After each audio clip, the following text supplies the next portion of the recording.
Hi, Michał. We are starting in 15 minutes, but you are welcome to network. I hope more people will join soon.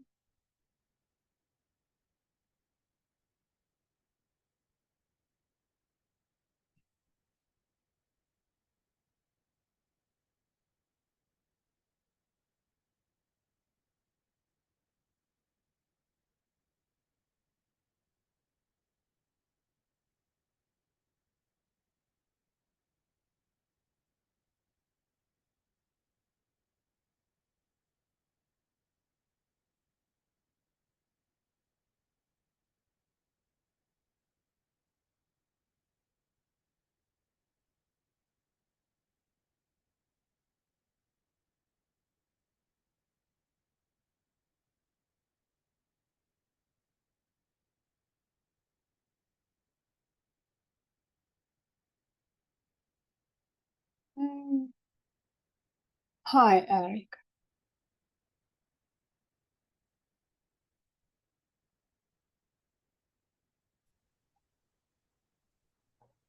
Hi. We Hello. still have time. We still have 15 minutes. Hello, everyone. We can network. Hello. You are from Riga Toastmasters, right? Yes. Great. I heard you are going to organize open house. Yes, we have to get some feedback and see what's happening. And when exactly you have? We think it was 24th. 21st. Okay, and it will be hybrid or yes. Total hybrid, right? So you are always have hybrid meetings or just from time to time? And your name was? My name is Naza. You cannot see me. Okay, I am disappearing by some reason from camera. Yeah. But today I will be. I don't know why it is happening. Yeah, technology. And Michał, I think that you should fix your microphone. We cannot hear you.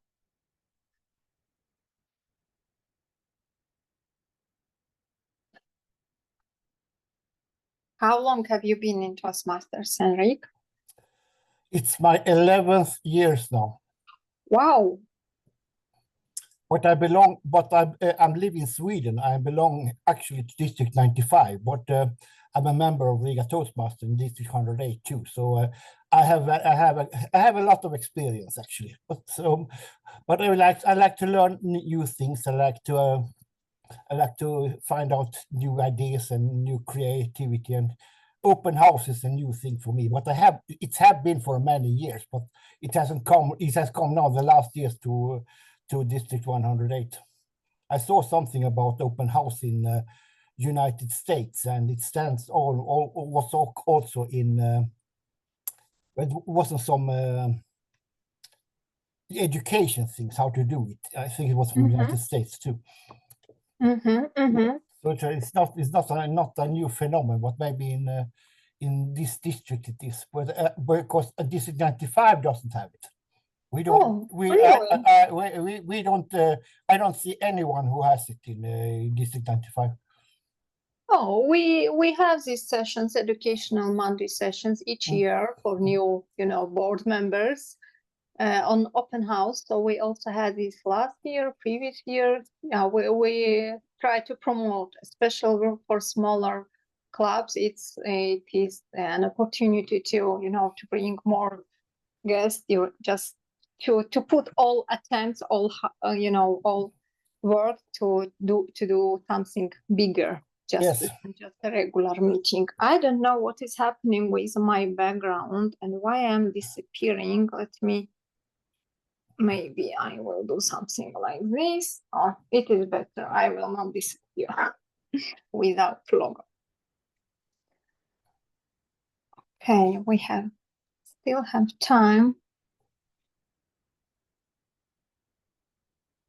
We have also manuals, ready manuals on our district page, on open house, ready presentations, but it's better always, to listen to people who have done it multiple times and have some experience how to do it properly. We have done it in our club last Toastmasters year, twice.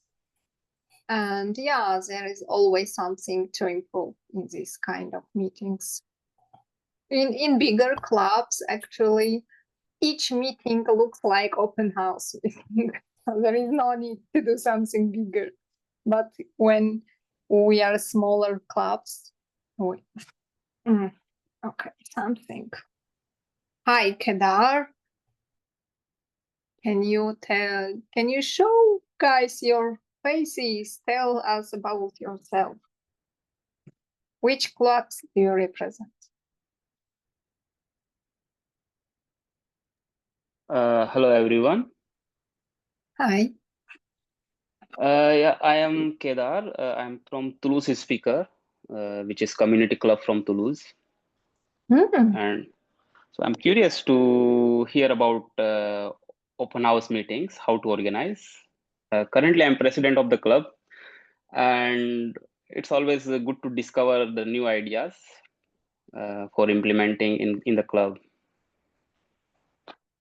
Have you organized before in your club, open house? No, not yet. Not yet. We organize outdoor event, but not like outdoor meeting, I would say. And how many members do you have currently in your club? Currently, we are 22.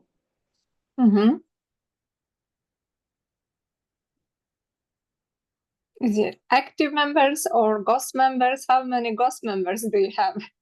Always ghost members.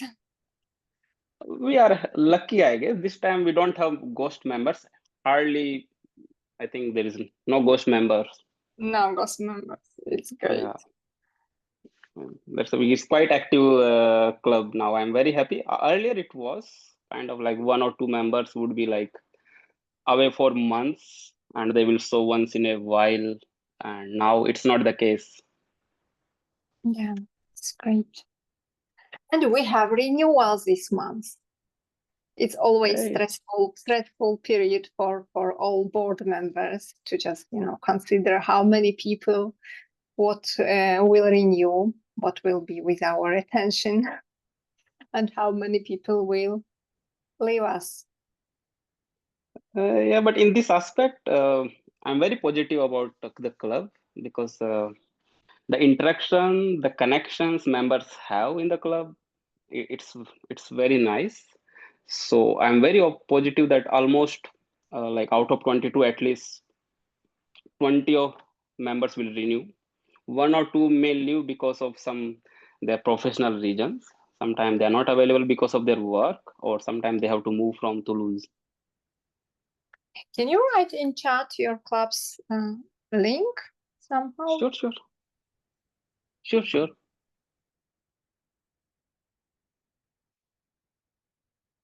Okay. And Michal is trying still to connect with microphone.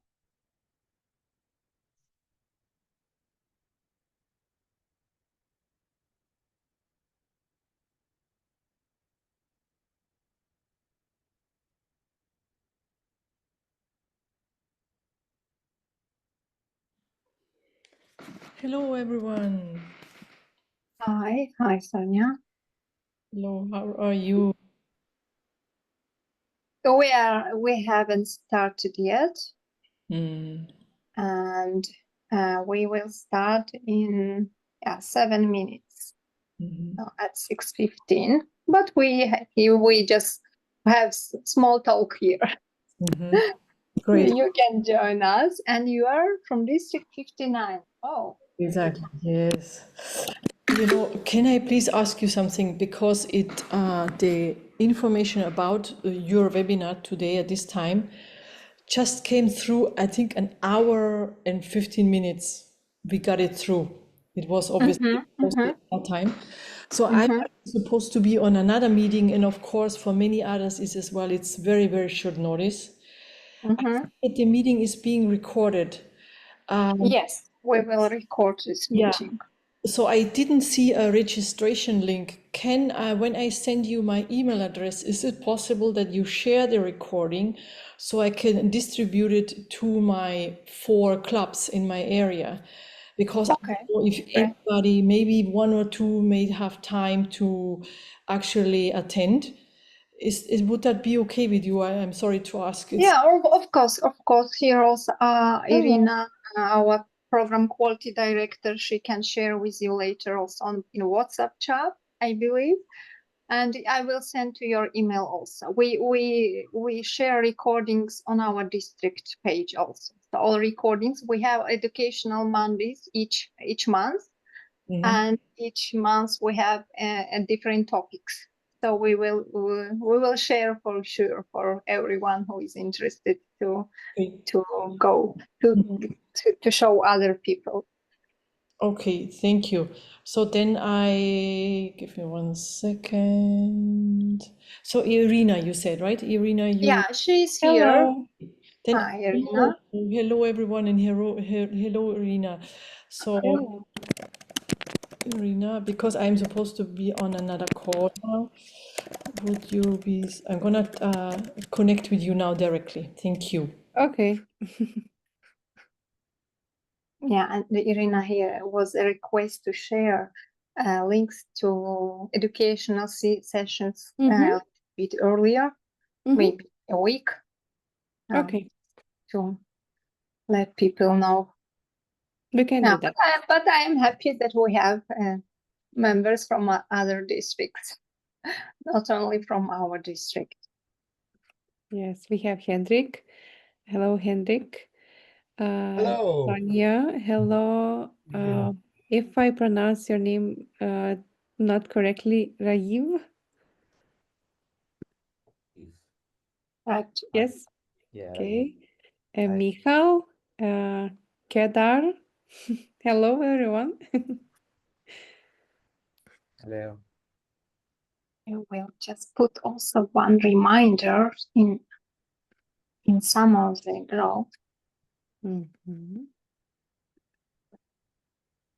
And we're waiting for Florian.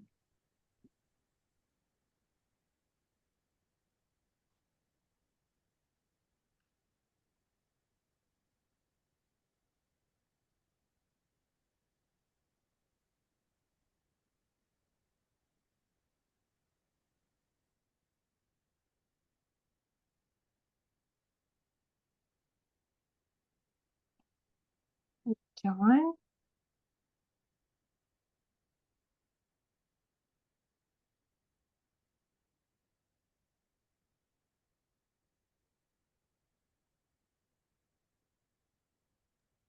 Hello, Florian.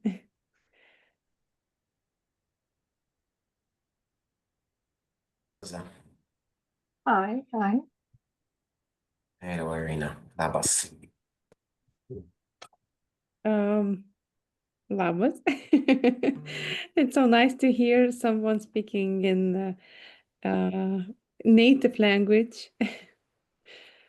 I'm not Lithuanian. I just happen to know some Lithuanian. Yeah, I believe you know Dovile. I'm not friends with Dovile. Okay. Florian knows other languages more than if you, right, Florian? Mhm. Yeah, I You can communicate. I don't speak languages fluently. Don't speak languages fluently. So But enough to communicate, right? yeah, well, I can of District 108, I can only really like to get by in Polish. Well, Mhm. there's some Russian as well, but that's Yeah, sometimes it's enough to know the main words that is thank you, hello. And, I see more people joining. Let's wait maybe 2 minutes, 1 minute more. And 2 we will- minutes. Okay.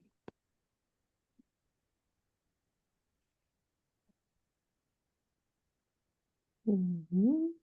This meeting will be recorded, and we have our YouTube channel for District 108, and we share our recordings with everyone. And I made one about demo meeting 1 year before, and I'm still keep sending links to that. So we are sharing them to everyone who is interested. So we will send this recording to other people too. Tell me, Naza, when we will start, and then I will start. We can start. I will just accept people when they come, more people. Yeah, we can. It's time to start. Okay. So welcome everyone to join our Educational Monday.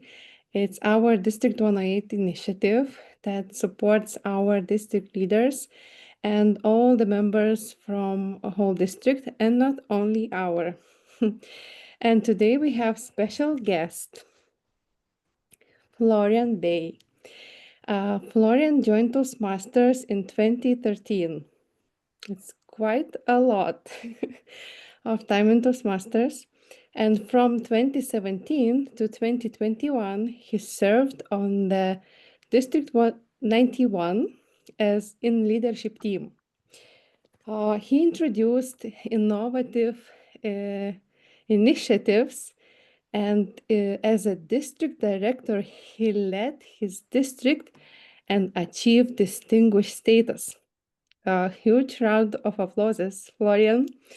And today he continues as a mentor to help Toastmasters in all over the world to serve, to grow, and to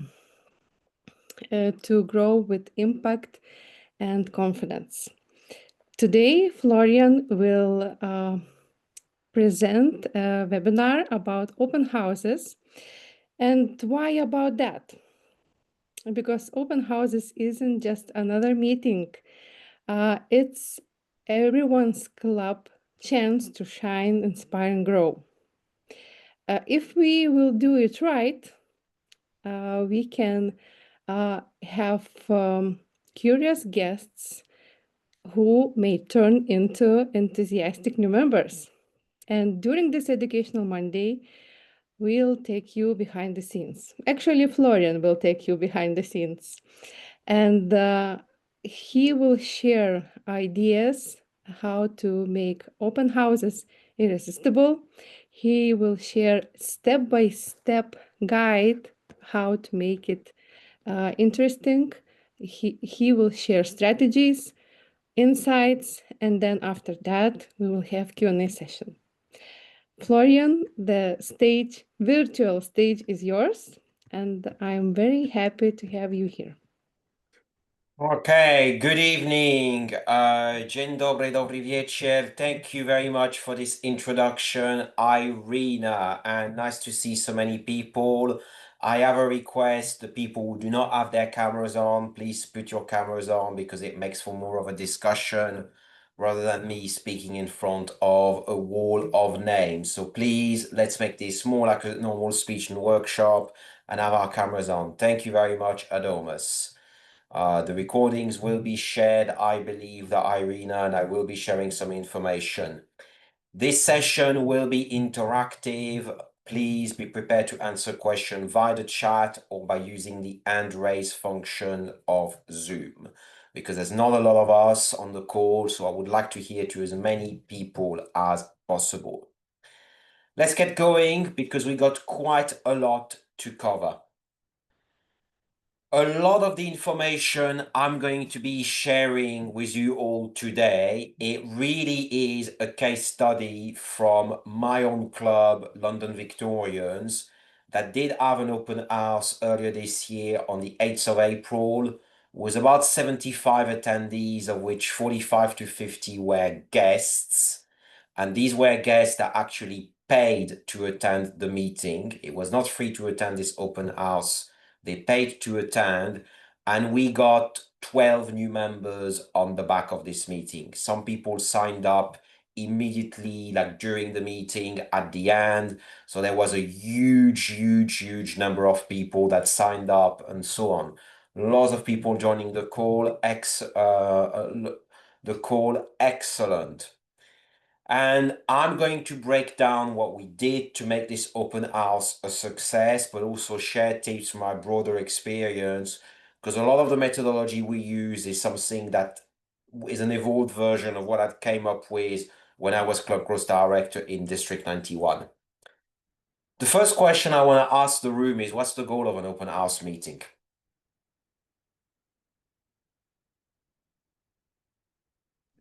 Please use the chat or go off mute. What is the goal of an open house meeting? Yes, to invite people, to introduce Toastmasters, to get more members. Wrong answer. Sorry. Well,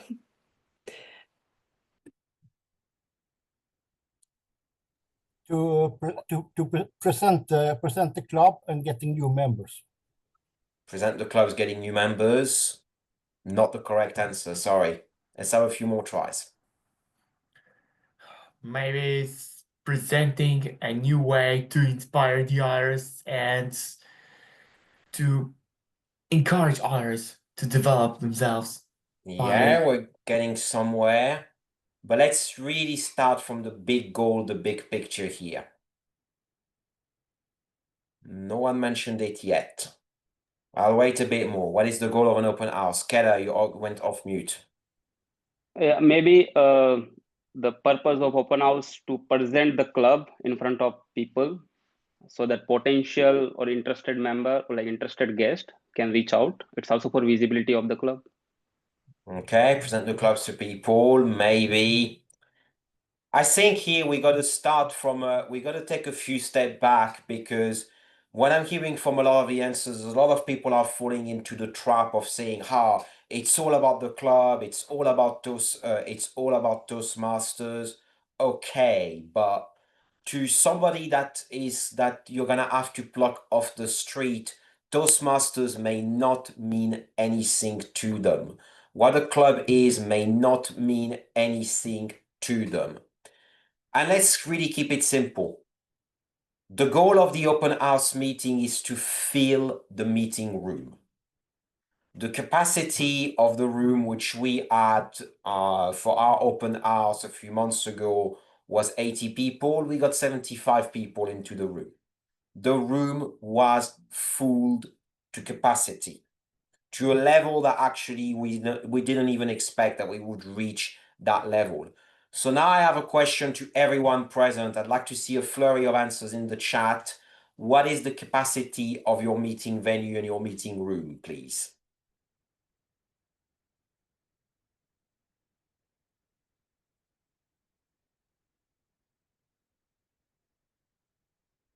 Yeah, please type the capacity of your meeting room and meeting venue in the chat. 100 people, okay, so that's your goal. Around 15. Try and get a bigger room. 35, not a bad number. 25 max, try to get a bigger room. Any more answers?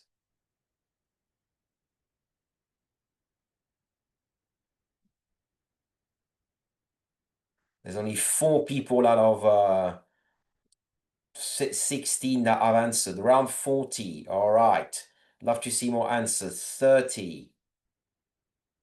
All right. You'd find another venue for an open house. Yep.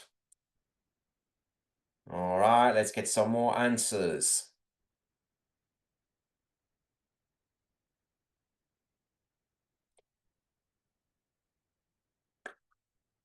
So these numbers you put in the chat, this is your target. So Mikhail, you said 100 people. So if you do want to organize in an open house in your club, do aim to fill this room to capacity. And why do you think I'm really setting up this objective up front before anything else?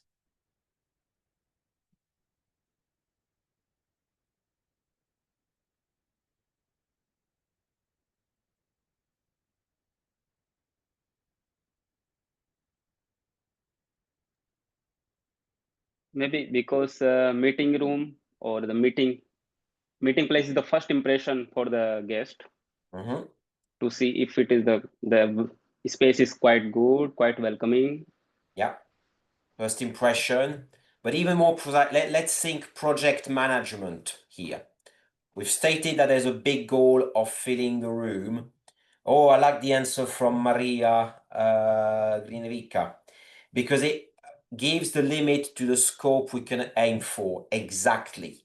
Because you've got this big target in your mind, you know what to aim for, and everything that you then decide to do needs to feed towards this big goal of filling up the room.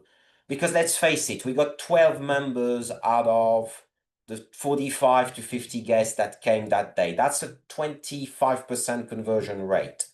If we'd only add 10 guests into the room, we would only have had 2 to 3 new members. So there is a raw numbers logic to really getting a lot of members out of an open house. You want to get 10 new members for your club, great. That means you got to get a lot of guests into the room. So if you got really kind of start to break things down, you want to raise the profile of Toastmasters and of your club, but really the one that I cannot emphasize enough is you want to attract as many guests as possible to the meeting. And then law of numbers, you want to try and turn as many of these guests into paid members as possible. If you get 100 guests, you're going to get more members than if you only get 5, 10 or 20 guests. The maths do not lie. We got to really think of volume and think of quantity if we want to have a big open house.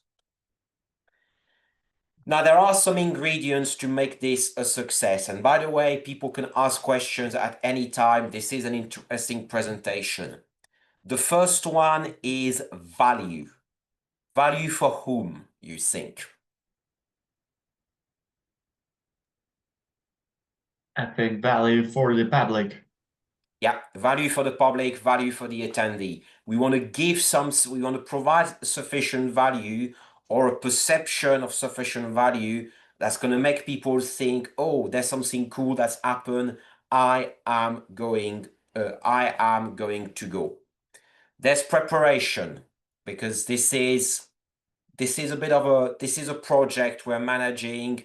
And if some of you came to say, oh, we want to do an open house next month in your club, my news for you is next month, it might be a little bit too late already, because there's really is quite a bit of a lead time there. There's teamwork. The last two ingredients, the fun and energy, they kind of really they really operate over everything. We want a lot of energy on the day and a fun atmosphere as well.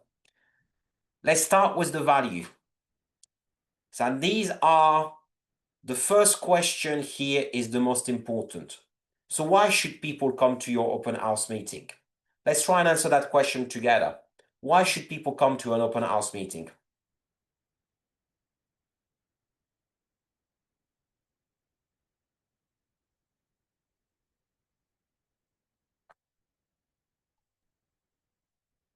To find or discover something new.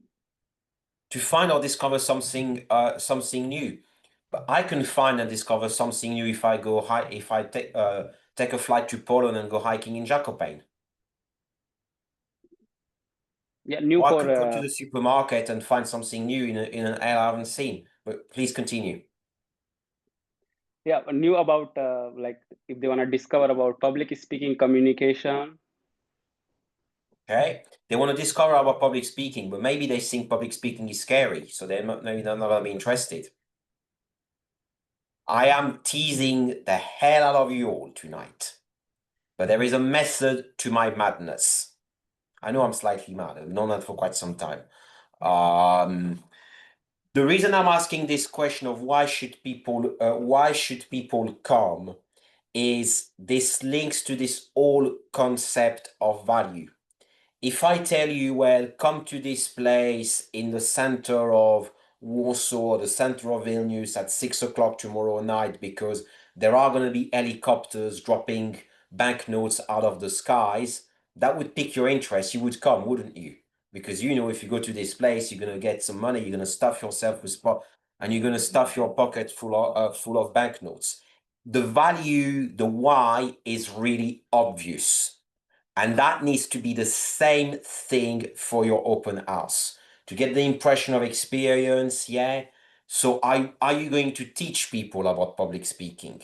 Are you going to educate people on the day? Are you going to make them experience some positive emotions? The theme that we had for our open house back in London Victorian was really all about stepping up to public speaking, stepping up to presentation. And the whole emphasis was we're going to educate people, we're going to give them information on this is what public speaking is, this is what becoming an effective communicator is. And linked to this, there's this WIIFM, what is in it for me? By me, I mean Joe Blog in the street, in Warsaw, in Vilnius, in Riga, in Helsinki, in Tallinn, and wherever in your district, that you're gonna have to get off the street in order to attend your meeting. If you're from a corporate club, and I know we've got someone from Thermal Masters in here, which is a corporate club in Lithuania, the value may potentially be easier to get because you can leverage it's going to be maybe a lot more about career progression, raising one's profile. So over there, it might be a bit easier to leverage than just on the street. Now, charging to attend worked for us, which we did not expect, because this wasn't the first time London Victorian did an open house. We did the same open house a year before in 2024, almost on the same date, very similar agenda, and it was free to attend. We got about 40 people who booked to attend the meeting on Eventbrite. How many of these 40 people turned up, you think? 20? Nope. Maybe. It's less than 20. It's less than that. 10. It was about 10. Yeah, we got about 10 people out of 40 to turn up. This time, the number of people registered in advance was around 70. We got 50 to turn up. And the reason is because people had to pay, they only paid about £5, which is about €6 or 25 zlotys to attend. It was not a lot of money, it was a small sum. They put their money where their mouth is, and that created a sense of commitment that, like, actually, I know I'm paying money, I'm going to respect what I purchase because I'm going to get value out of it and I'm going to turn up. We humans can work in very interesting ways. When we see that something is free or cheap, we may not necessarily respect it. But if we assign some value, some small monetary value to it, we can respect it a lot more, and that might get us interested and engaged a lot more, because it's like, oh, they're charging to attend. They're not giving away, we're not giving away all the value for free. And that's interestingly raises the value of the whole thing. So if you're doing your own open house, my suggestion for you is consider charging. Henrik. Yes, just wondering, are we allowed to charge for a meeting in Toastmasters? Because I know we have been known for Toastmasters before, and I should do a meeting for what is it, companies, directors, and we're not allowed to that. But how does that work? There is nothing in the club constitution that prohibits a club from charging guests to attend a meeting. There is nothing in the club constitution that prohibits it. Good question, but there's nothing in the club constitution that prohibits it. You have some clubs in the United States, they would charge guests to attend, or they would ask guests for donation, which is effectively the same thing, or they would be fining people for using ums and ahs and so on. I'm not saying charge a lot of money, but a small sum to get the commitment. Could be €5, could be €10 if you want. It helps you towards your costs, but it really also raises the perception of value. And you look in the club constitution, there is nothing that says that club cannot charge for attendance. Each club is its own legal entity, remember. Henrik again.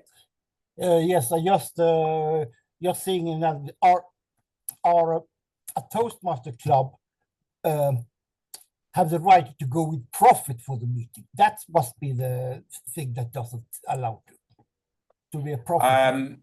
Okay, but there will be costs to organizing an open house meeting.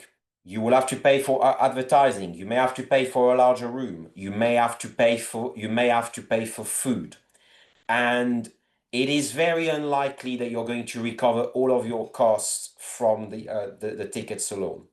If I look back at my own club, the total cost was the food, the advertising, that was about 300 pounds or so €350.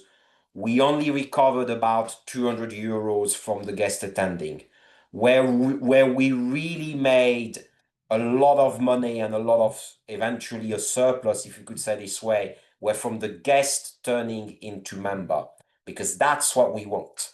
That's what we want, and that's what's going to define the return on investment, so to speak. Would it work the same way with donations? I am not convinced it would, because a donation is optional. You could potentially consider asking for donations from attendees at the end, but that's something, if you go down that route, Maria, I'd be very interested to see how it goes, because that could be a data point to confirm my theory or perhaps amend things. Any more questions? Good discussion, that's great. This is what we want. This is a discussion as much as it is a presentation today. All right, so let's continue. Couple of possibilities to really provide a lot of values to people. One is to give everyone a chance to speak and receive feedback, typically done by table topics. We're talking about loads and loads of table topics. I see some people making notes. The slides will be shared. I'll share the slides in the chat at the end, but you feel free to take notes as well. You could have a workshop from an expert speaker. I delivered a workshop of 15-20 minutes in this open house.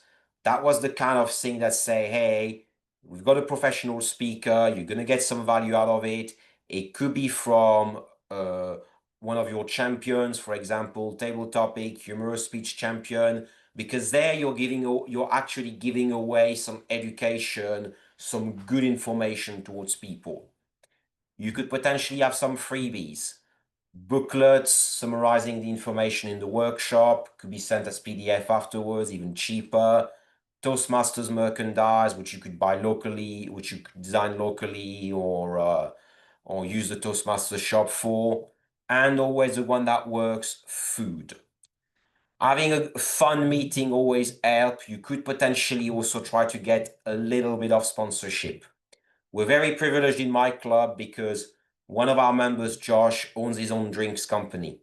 And he decided, okay, we asked him, the project manager asked him, could you sponsor the meeting? He said, sure, no problem. He didn't give us any money. He just brought some cases of drinks at the meeting that were given as prize to some people and shared around afterwards. So it was more materials. It was more like material sponsorship rather than directly financial sponsorship, but could be worth leveraging if you have members in your club that can do that, or if you know some people. How do you prepare a successful open house? There are some info. There's a few bullet points here on the slide, but I really want to focus on the first one, the 8 to 10 week lead time. Why do you need so much time, you think?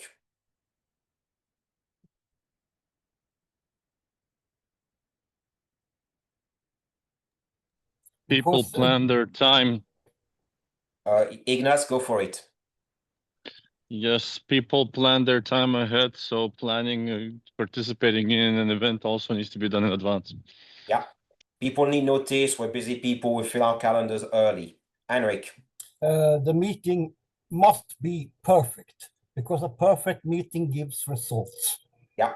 That can take time to plan and prepare for everything. You must Yeah. in a perfect It way. needs to be perfect. So there's a lot to take into account. That's why there's a lot to agree beforehand. Then once it's agreed, it needs to be it needs to be done. So that's why I always suggest an 8 to 10 weeks lead time. In our case, we were a little bit borderline. We started 8 weeks, but we only made the decision 6 weeks in. And there was a point where, like, do we push it forward into the future? We opted not to, but that meant a little bit of a crunch period where a lot was happening, and we all got a little bit burnt out at the end of it because it's like, wow, a lot happening at the same time. Why do you think I'm suggesting organizing this in October, November, January, February, April, or May, and not at any other time?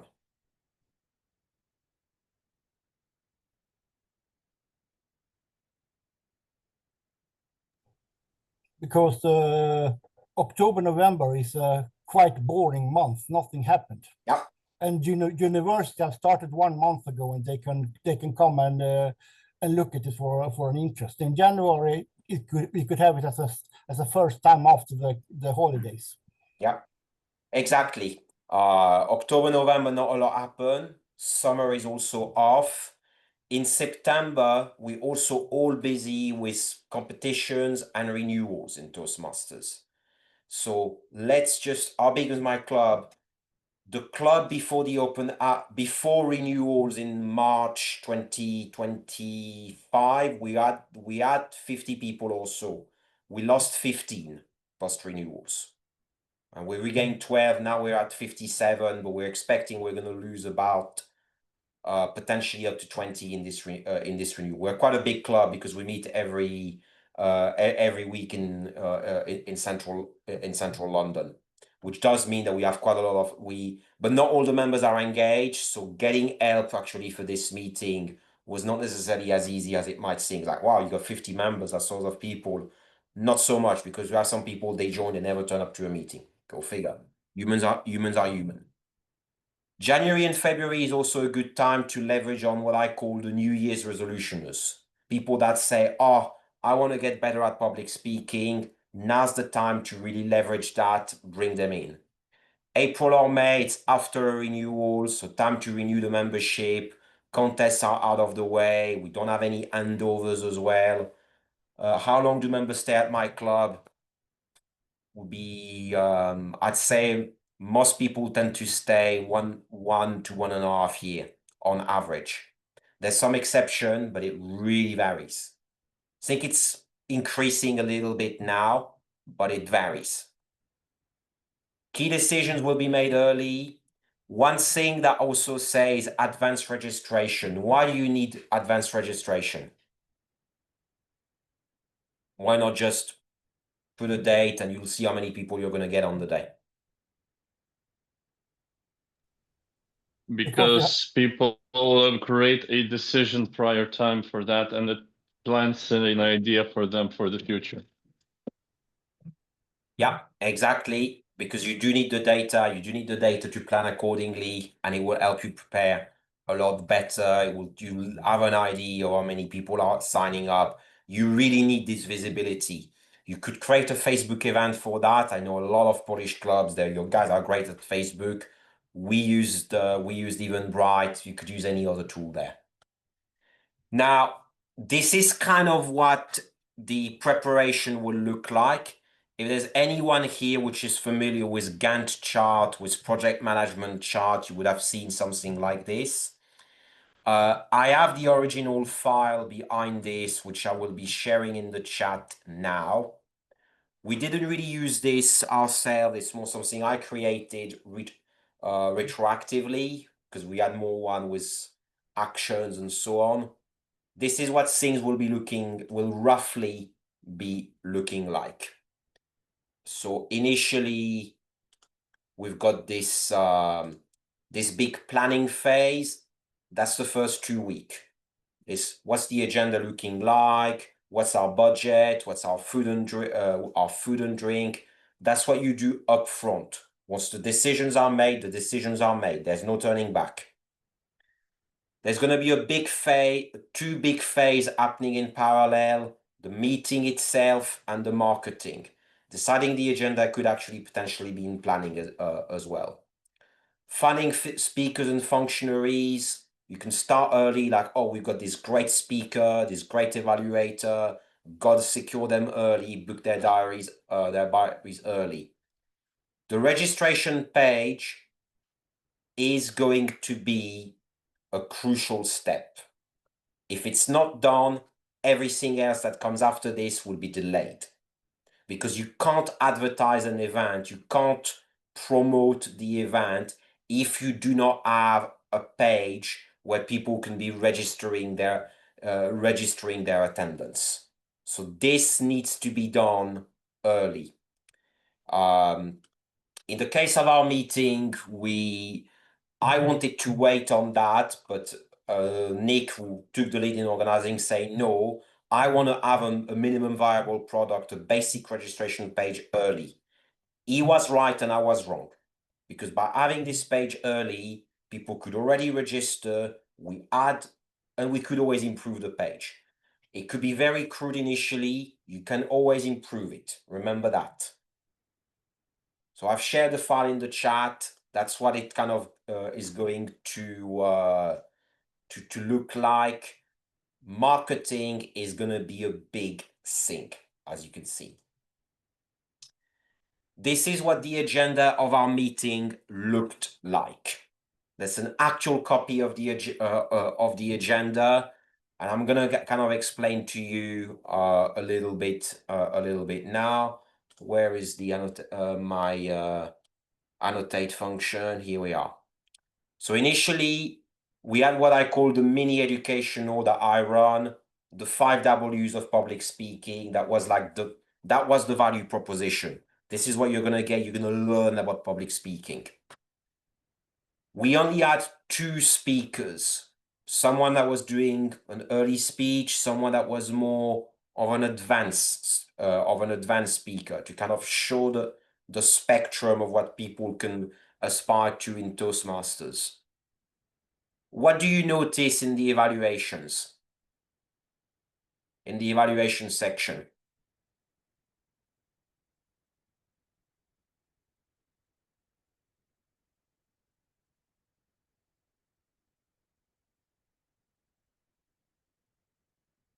Anything unusual in the evaluation section?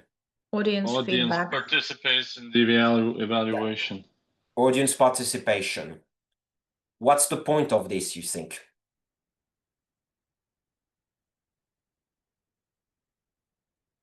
What might be the point?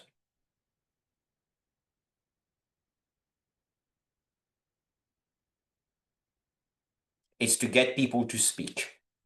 You want to get all attendees to speak, share their opinions of the speeches. You really, really want to get an atmosphere where everyone is contributing to that meeting.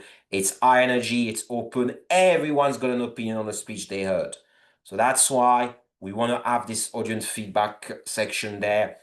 Could be facilitated by the Toastmasters or could be facilitated by the evaluator. We actually did not run it successfully in our meeting. Lucy, true to herself, she kind of did her own thing. She did share her own takeaways, but did not necessarily include everyone. The way it's managed, good question, is the Toastmaster would ask, would anyone like to raise their hand and share one thing they liked about the speech? Picks up on one person, yes, go ahead. Okay. Would anyone else like to share their comments? Yes. Now, would anyone like to share a suggestion of improvement to our speakers? That's how you do it. It is timed, just like an evaluation. You would typically get 3 to 4, maybe 5 contributions from the floor. Good question, Maria. We had a break. We did not need to have a break. Nick said it's going to be good for networking, so we added a break. Table topics will be done very differently. I can see the formatting is off between my work computer and my personal computers.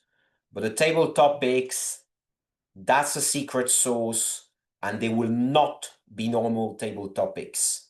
I repeat, they will not be normal table topics. We gotta really think outside of the box here. So how about the table topics? This is what's going to happen. It's one of our members, past president Anita, delivering a table topic. When people will be registering to the meeting, they will be answering this question in advance.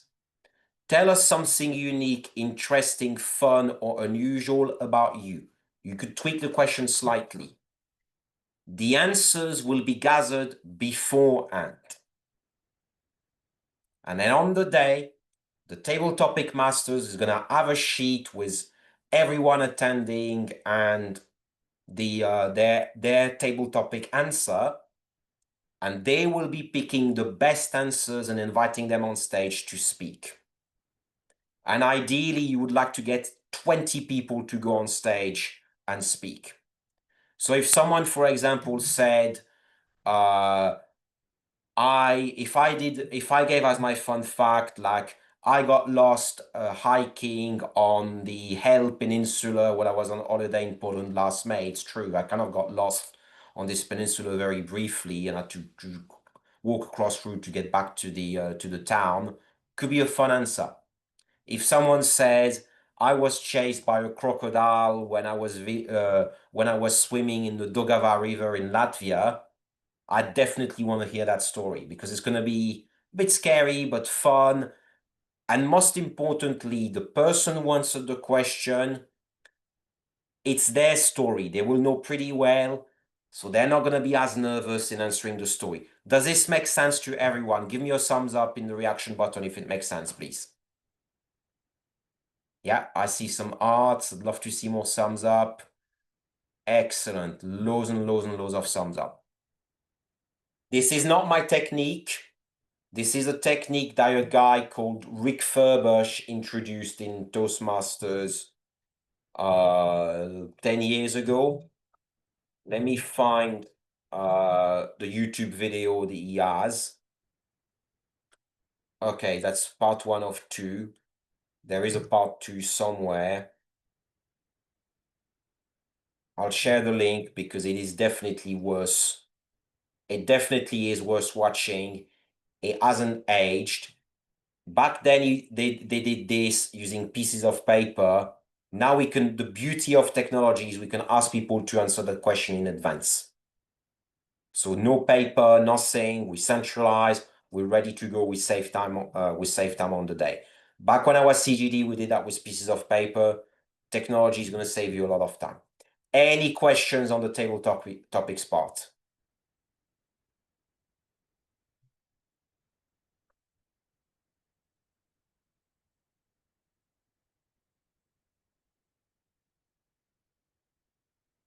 Cool.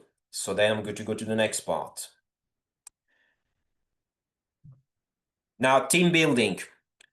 You do need a team to put this open house together. And we had 3 people, but it was a bit too little for us because we ended up doing a bit too much. First person is going to be the project manager of the whole thing. He or she will likely be the Toastmaster on the day. That's a suggestion. Doesn't mean you have to, but you do need a project manager that's going to be owning the whole thing. That can be a good high-performance leadership project for someone on Pathways. So there's a lot of Pathways projects that do lend themselves to this role quite well. The second person will be what I call the floor manager. They will be doing the guest hospitality. So Grzegorz Czorniak was asking me earlier, do we have a meet and greet person? We do in my club. We've got the Sergeant at Arms and someone else. But on that day, you're going to need several people. Because if you have 50 people, 100 people coming through the room, you need a team of people.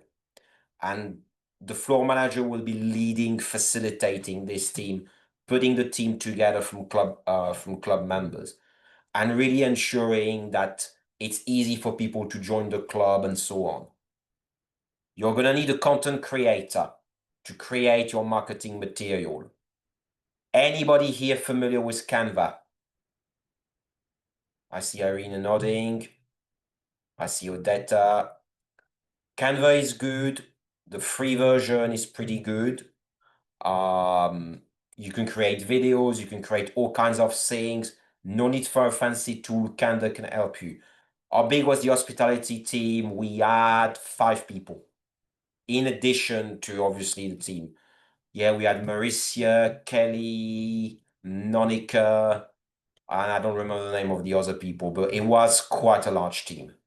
But it's easy because everyone had to go via desk, and we had 2 computers. We signed them up on the computer, and then off they went. It was nice and easy. You need someone that's going to be the marketer, posting on Facebook, LinkedIn, Instagram, TikTok, whatever. And then you need what I call a support person. We did not have any name badges. We did not have any name badges on that day. If you want name badges, you could simply have the sticky one where people could write their names on and put it on themselves. It's nice and easy. You could go fancy and try and organize name badges as well, like proper ones, but that's really is up to you. We didn't use that, and we didn't even have the sticky ones. We don't use name badges in my club that much. Support person can really help everyone, but they could also be doing the admin in the background. I ended up doing a bit of everything myself, but I was mainly the support person for that event. And as many members to turn up on the day. You're still gonna need speakers, functionaries, and an hospitality team. Now, marketing, some suggestions there. You've got to focus on the value that you're going to be giving. And also remember that social media is not the only channel. There could be business network. There could be language clubs. There could be industry associations. There's all of these things that you can look at leveraging. Nick ended up leveraging quite successfully. He found out that there was like a business improvement district for our part of London, and that guy works in sale. So he's good at talking to people on the phone. He called people up. He called like all the personal assistants up and say, "I need your help. Do you have a newsletter? Can we get something on?" Took a bit of persistence, but we did get a message out into a local business newsletter that drove some further traffic on the day. Could be to fellow NGOs. The sky's the limit there, which is why this 8 to 10 weeks period is good, because you got time for researching, for really making an impact. Once, twice a week, there will be content on social media. It might seem scary, it might seem like a lot of work, but you can timetable all of this in advance, pre-populate it, pre-schedule things to potentially like upfront the job and save a lot of time. If you want to do paid advertising, do it. But you do need a target audience. Your target audience could be age 20 to 35 in Tallinn, that speaks English, that's interested in personal development. Because LinkedIn, Facebook, they will want you to have a specific target audience when you create the content, the ad. The ad that worked really well for us were the video ads, which we created from our 1 Minute Members testimonials. I'll be sharing a lot of content at the end as well as we do the Q&A. So the videos, Canva can edit videos very well now. No need for a fancy tool. 1 to 2 minutes only. You only need a smartphone. They film 28 years later with iPhones. You can also film good quality videos with an iPhone, a smartphone. It could simply be a member say, "This is why you should come. This is our story." The workshop presenter saying, "I'm going to present this great workshop. Come and attend, get some value." Really, again, focusing on the why. QR code at the end, scan the code to register, go to this link to register, bite size, making it easy for people to engage. What happens on the day now? Everyone to arrive early. Not exactly rocket science. There's going to be a lot to manage. You want the people to be there early and have been briefed beforehand. Table topics master, they need to be briefed. Toastmaster, it's probably going to be one of you doing it. You would know what to do. Evaluators, if you want them to do interactive stuff, briefed. Timers, briefed, because the table topic, the table topics will only be 30 seconds to a minute. So much shorter than usual. You will have to manage crowds. We did. We had a big room in the hotel, and we actually even got into trouble with the hotel that hosts us, because we got Domino's to deliver pizza. They said you should have ordered pizzas from us, so I had to send an email to apologize afterwards. Now we're back on good terms with them, and we're using their pizzas, which are not as good. But hey, you got to compromise sometimes. It's called politics. If people are inspired, make it easy for them to join. QR codes, you follow up afterwards. We sent the first follow-up email a few hours afterwards. If you charge club dues, not the clue dues, the club dues. I was putting those slides at 11 o'clock in the evening last night, so that's why the mistake is. Let me just correct that right now, because I don't like making spelling errors. And I'm going to reshare my presentation. Yep. You could potentially offer a discount on the dues. We did. We only waived the new members' fees to people. That's a choice for your club. Again, it's financial. If you can do this, consider it. If you can't, if you don't have the resources, don't do it. Now, my conclusions, here are some of my concluding remarks, because before we pivot to a lot of questions, and I'm aware I'm speaking quite fast, and English is not the first language for most of you. Here are some of the things we found useful. Eventbrite, Canva, they were our best friend. Excel, project management, budget tracking. We had a few Excel spreadsheets that we use, mainly one to be fair. Remember that you do need to decide some things very early on. And once they are decided, do not go back on them. You don't have the time, the machine's running, you can't stop it now. Team members, 2 hours per person per week on average. Every week, we also had like a team call for half an hour. What are we doing? What do we need? What do we need to do? What do we need to do? It will vary. If content needs to be created, videos needs to be edited, it will take more time.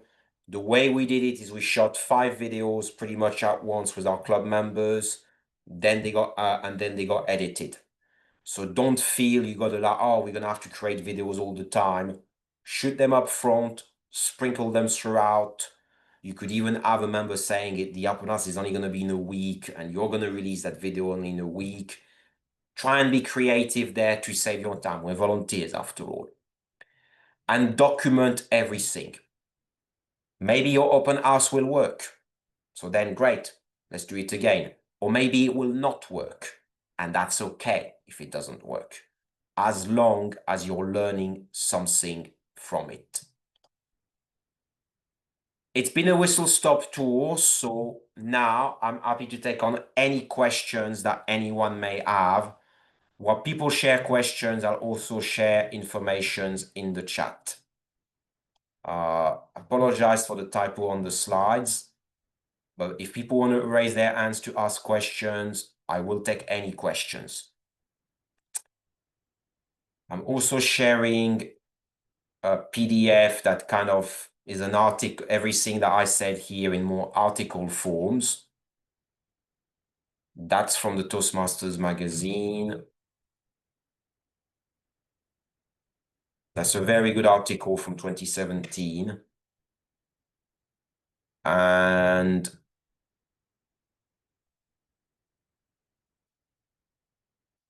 last one. Any questions? I'll answer them now.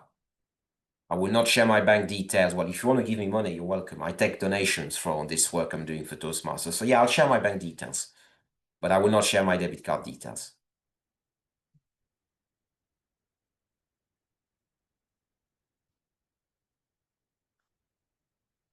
So any questions, please feel free to ask.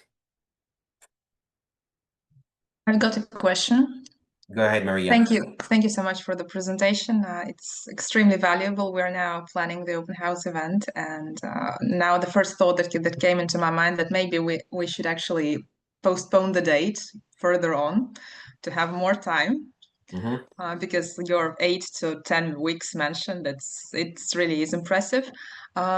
With regards to the registration form and the guests that register early, once they register, do you send out some kind of remind letters for them not to forget that they actually registered like a month ago, not to forget about the event, because something that when registered early, this could be tricky, I suppose. Could it? There's nothing wrong with that. If you use Eventbrite, I know you can automate and create reminder emails. It would send one 48 hours before anyway. I don't think we did send a message to people that registered very early. Most of the registration from memory, they happened 2 to 3 between. It really started to spike 2 weeks before the event. So some people can register quite late in the day, and that's where everything spiked. But that's when we really started to go all in with a lot of the marketing. Which club are you? Which club is your own club, Maria? Riga club. The Riga club. Yeah. How and big it's a is small your... club. It's a small club, Yes. so we. Yeah, like- I tried to visit your club when I was in Riga earlier this year on holiday, but you weren't meeting. How many members do you have right now? Currently 8. So it's like Yeah, literally the minimum. Yeah, it's the minimum. So your team is going to be quite small. And a challenge I've received from on all this material I just presented is this is great material, but your club is a large club. You got lots of people, you got lots of resources, you got lots of money, Florian. And that's true. I take the point on board. For a smaller club, I say all of this still apply and still works, in my opinion, but you may potentially have to scale down how much you can do, because it really is going to be the entire club leadership team that's going to be involved doing this as a project. It's not so much going to be a separate team from the club leadership team. For us, it wasn't too separate because I was treasurer, Nick was the VP membership, Samuel was marketing with our PR person, so we were still kind of linked with the leadership team.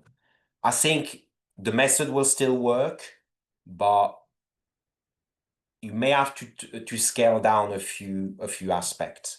But I do think it's quite exciting to hear that Riga's doing this. I'm very happy to actually help you guys because I really enjoy my time in Riga, and there is potential for several Toastmasters clubs in Riga and not just one, in my view. And that's why something like this could potentially help and make a big difference. You can email me afterwards. Thank you. Any more questions?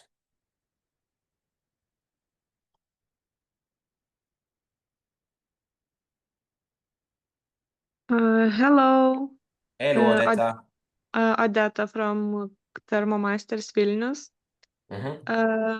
I was wondering, since we are a corporate club, would you recommend, and we usually meet during work hours. Yeah. So would you recommend to do an open house also during work hours, or maybe in the evening, but then somewhere not in the company?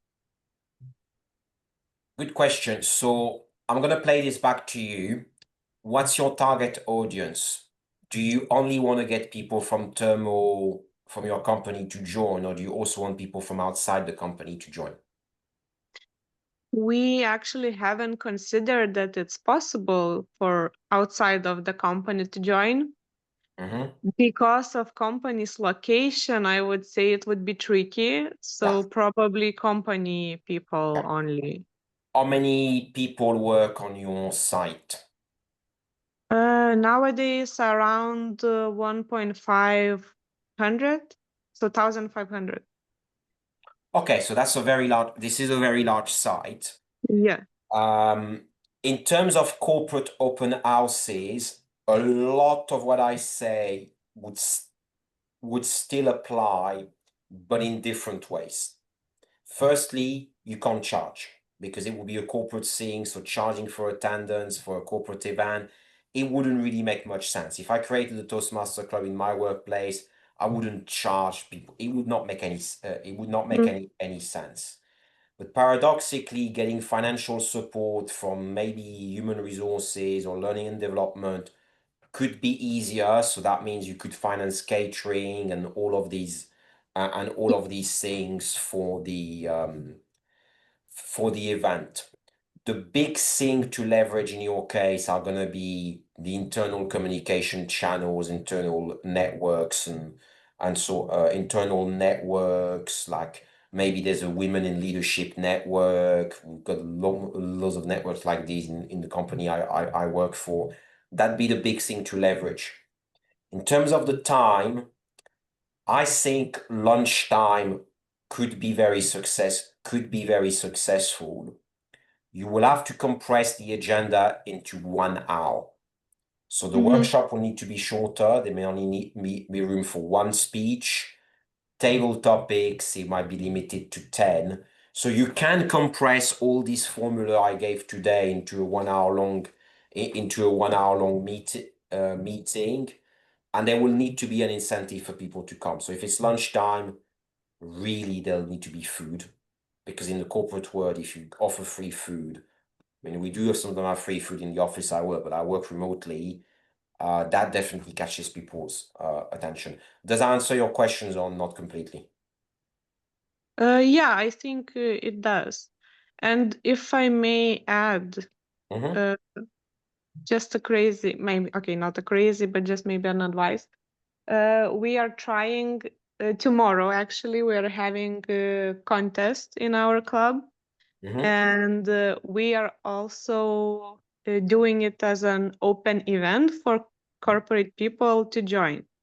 So we have agendas prepared. We will have snacks, limited time, everything prepared. Maybe you have something to mention that we might think about for tomorrow to have a successful. Okay, so I'm glad you asked this question because I actually attended a corporate club contest that was back when I was Club Course director. They had a contest in the evening in the HQ of the accountancy. Well, it wasn't an accountancy firm, it was ACCA, so a worldwide accountant body that's based in London.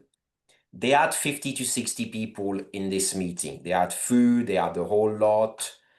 And I was there as one of their contest judges. And I was impressed with what they managed to do.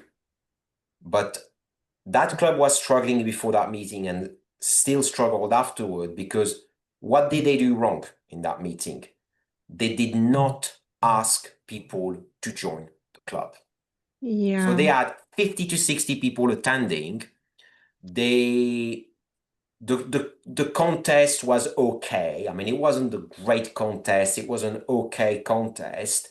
They didn't really ask people to join. They didn't really sell, so to speak. And I was like, that was a huge missed opportunity. I could not believe my eyes, actually, what I saw. And in your case, definitely as part of the competition, maybe like at the end while the judges tally the result, there does need to be a bit of a speech like, this is what we do, this is why people could consider becoming involved and so on. You really got to sell a little bit, sell the value, sell the proposition, because you've got to know you're going to have an audience. So use that. Yeah, that's a good observation because I was also preparing, finalizing agendas and everything today. And I noticed that maybe we have this, as you mentioned, less inviting. So we have now a bunch of cards to chop with our emails to contact people that could take to their pockets and then later on contact us. So yeah, that's a Yeah, very good. definitely have that. Have membership forms ready. We don't use the traditional membership forms in my club. We use an electronic system called Toast, where people can join, they can pay in one go. It's a free tool for the moment. It will be chargeable soon because the ambition is for Toast to eventually replace Easy Speak, but in a much better version. So, and there's some development costs associated with that, but there's still a bit of time. I'm happy to take one final question. If people want to reach out, my details are on the screen. Thank you, Florian. You're welcome, Odetta.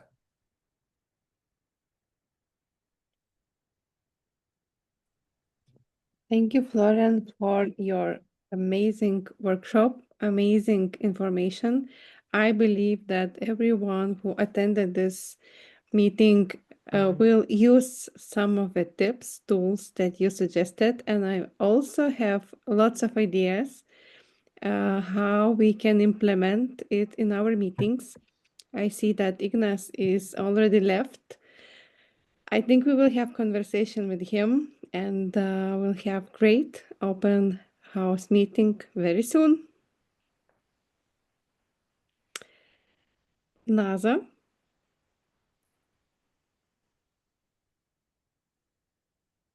Yes, thank you very much, Florian.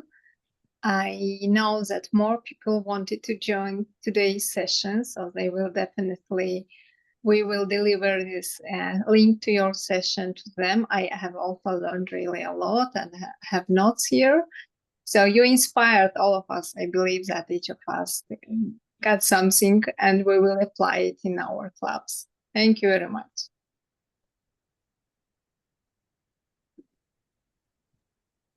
Thank you for inviting me, Naza. And as I said, please keep in touch with me. Always happy to help with things. Thank you. Thank you very much. Thank you for all of you for coming today.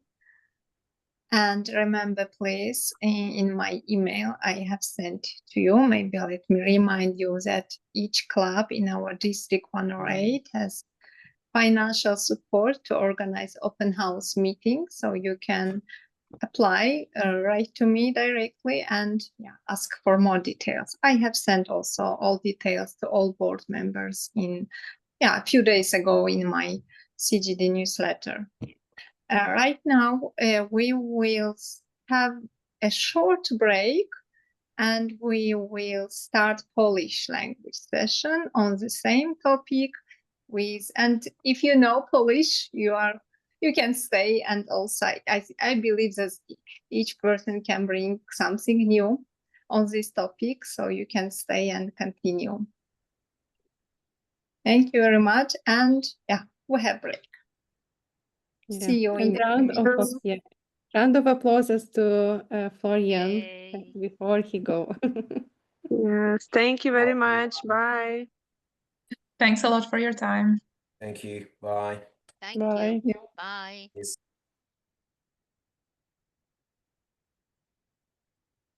Isabel, what happened to you? I had eye surgery today, this morning. Oh. That's why.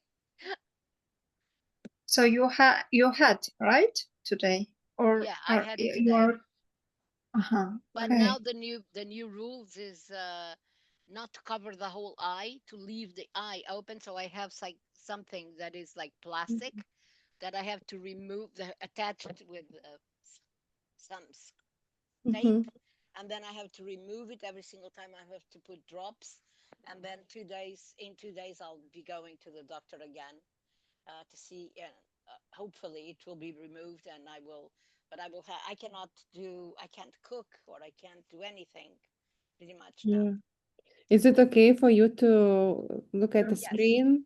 Yes, to look at the screen is fine. I didn't even ask because Anyway, it's of course I cannot see very well, because I'm just seeing from one eye. The other one is still a little blurry. Uh, every time I put the drops, it gets better. But then, until the next time of putting the drops, it starts to getting blurry and blurry and blurry. It will get better. So I have something they have inserted in my eye today. So hopefully I will see better from now on. But until it's completely healed, it takes almost a month. So then I will have to do it to the other eye as well. But I mean, meanwhile, I'll hang in there. They wanted me to be with somebody at home to take care, and I don't think it's needed. I feel good. It's fine. Get well soon. Yes, I will. Sure, I will. Thank you. Now in my meetings, I'll be a pirate. Maybe I should put a black one here. It's better. Okay, I'm not staying for the Polish, of course, because I don't understand any Polish. Love to, but But thank you so much for organizing this. I really appreciate. I think it gave a great ideas. for Yeah. coming. Thank you. Thank you for being here. Bye-bye. Yeah, Bye. bye. So we have 10 minutes of break. Yes. Okay, so see you soon. Well, See you soon.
Cześć.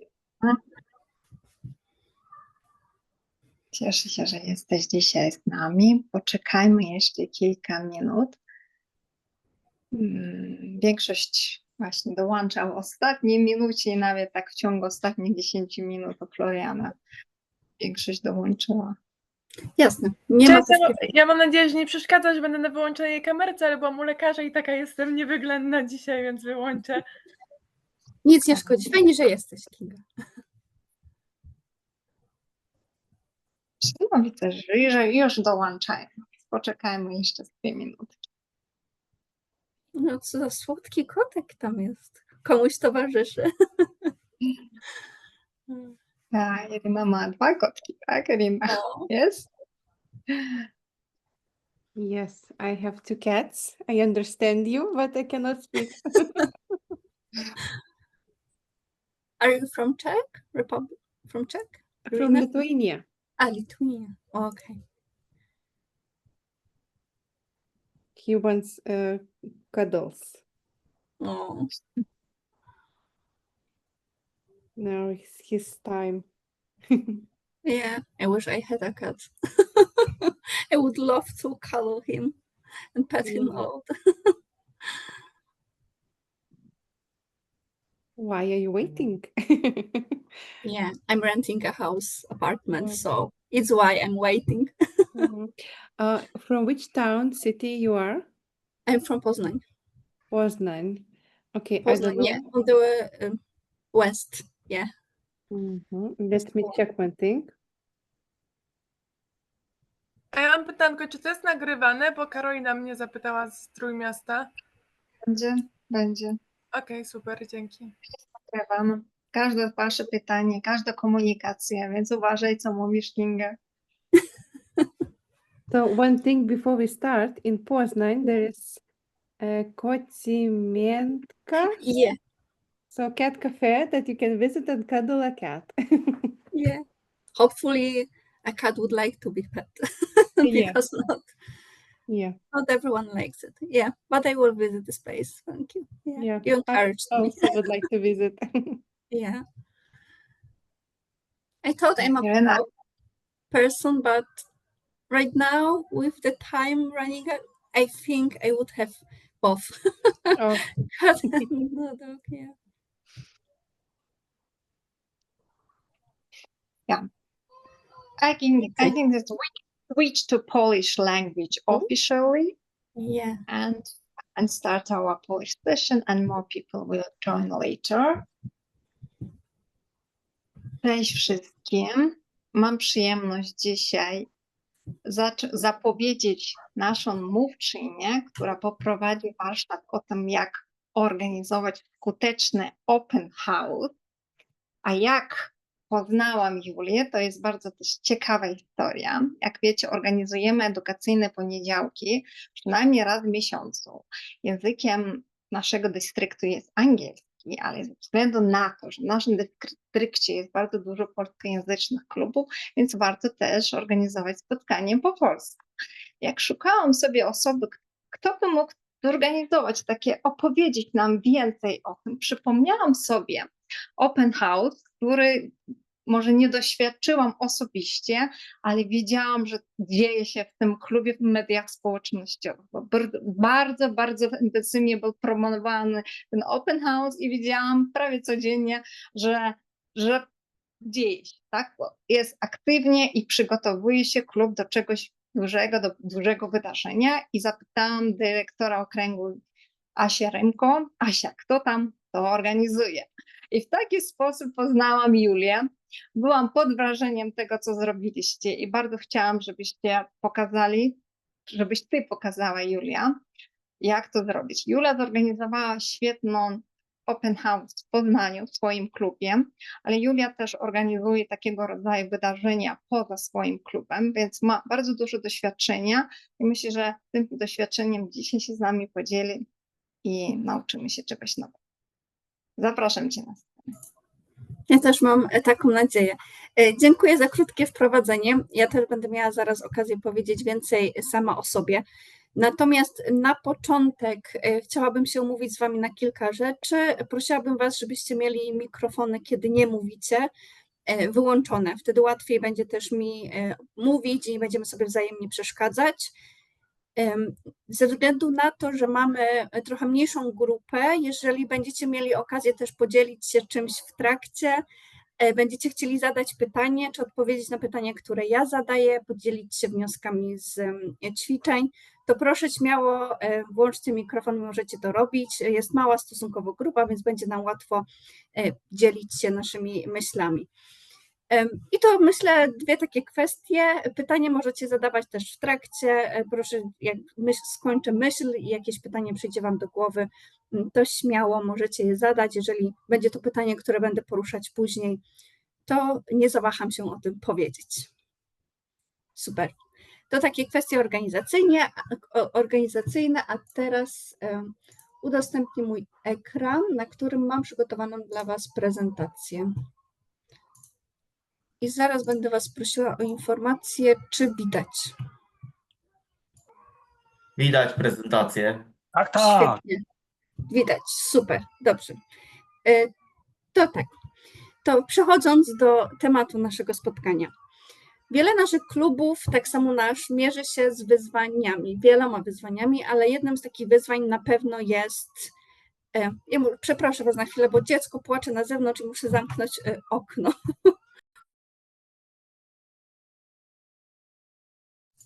Dobrze, jest spokojniej.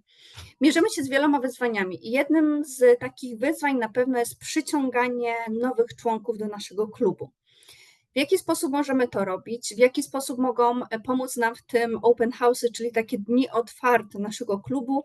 O tym chciałabym Wam powiedzieć dzisiaj i również podzielić się doświadczeniami, które sama uzyskałam podczas organizacji tego wydarzenia, ale także podczas innych wydarzeń, które miałam okazję koordynować i nabrać co nieco doświadczenia również z takiej perspektywy projektowej i organizacyjnej.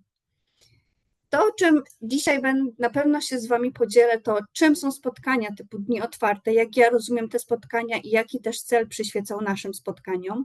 Jak możemy wykorzystać te idee dni otwartych, bo to nie jest tylko spotkanie w Toastmasters, ale pewnego rodzaju, pewien rodzaj spotkań właśnie w naszym klubie. Jak możemy to przełożyć, sposób organizacji na to, aby przyciągać tych nowych członków do naszego klubu i zainteresować ich naszym potencjałem. No i właśnie, jak planować te działania skutecznie, to spotkanie skutecznie, aby ci nowi członkowie nie tylko przyszli, ale co jest głównym celem takiego dnia otwartego, również dostrzegli ten potencjał organizacji, również dostrzegli ten potencjał rozwojowy. Bo ja zajmuję się też szkoleniami, rozwojem zawodowym, więc właśnie to też przyświecało między innymi mi, kiedy wpadałam na ten pomysł, czyli podzielić się tą ideą, podzielić się sposobem, w jaki rozwijamy, bo uważam, że on jest bardzo skuteczny i jest takim sercem całego Toastmasters. No i trochę też o mnie, zanim przejdziemy dalej i dlaczego ja się z Wami dzielę tym doświadczeniem.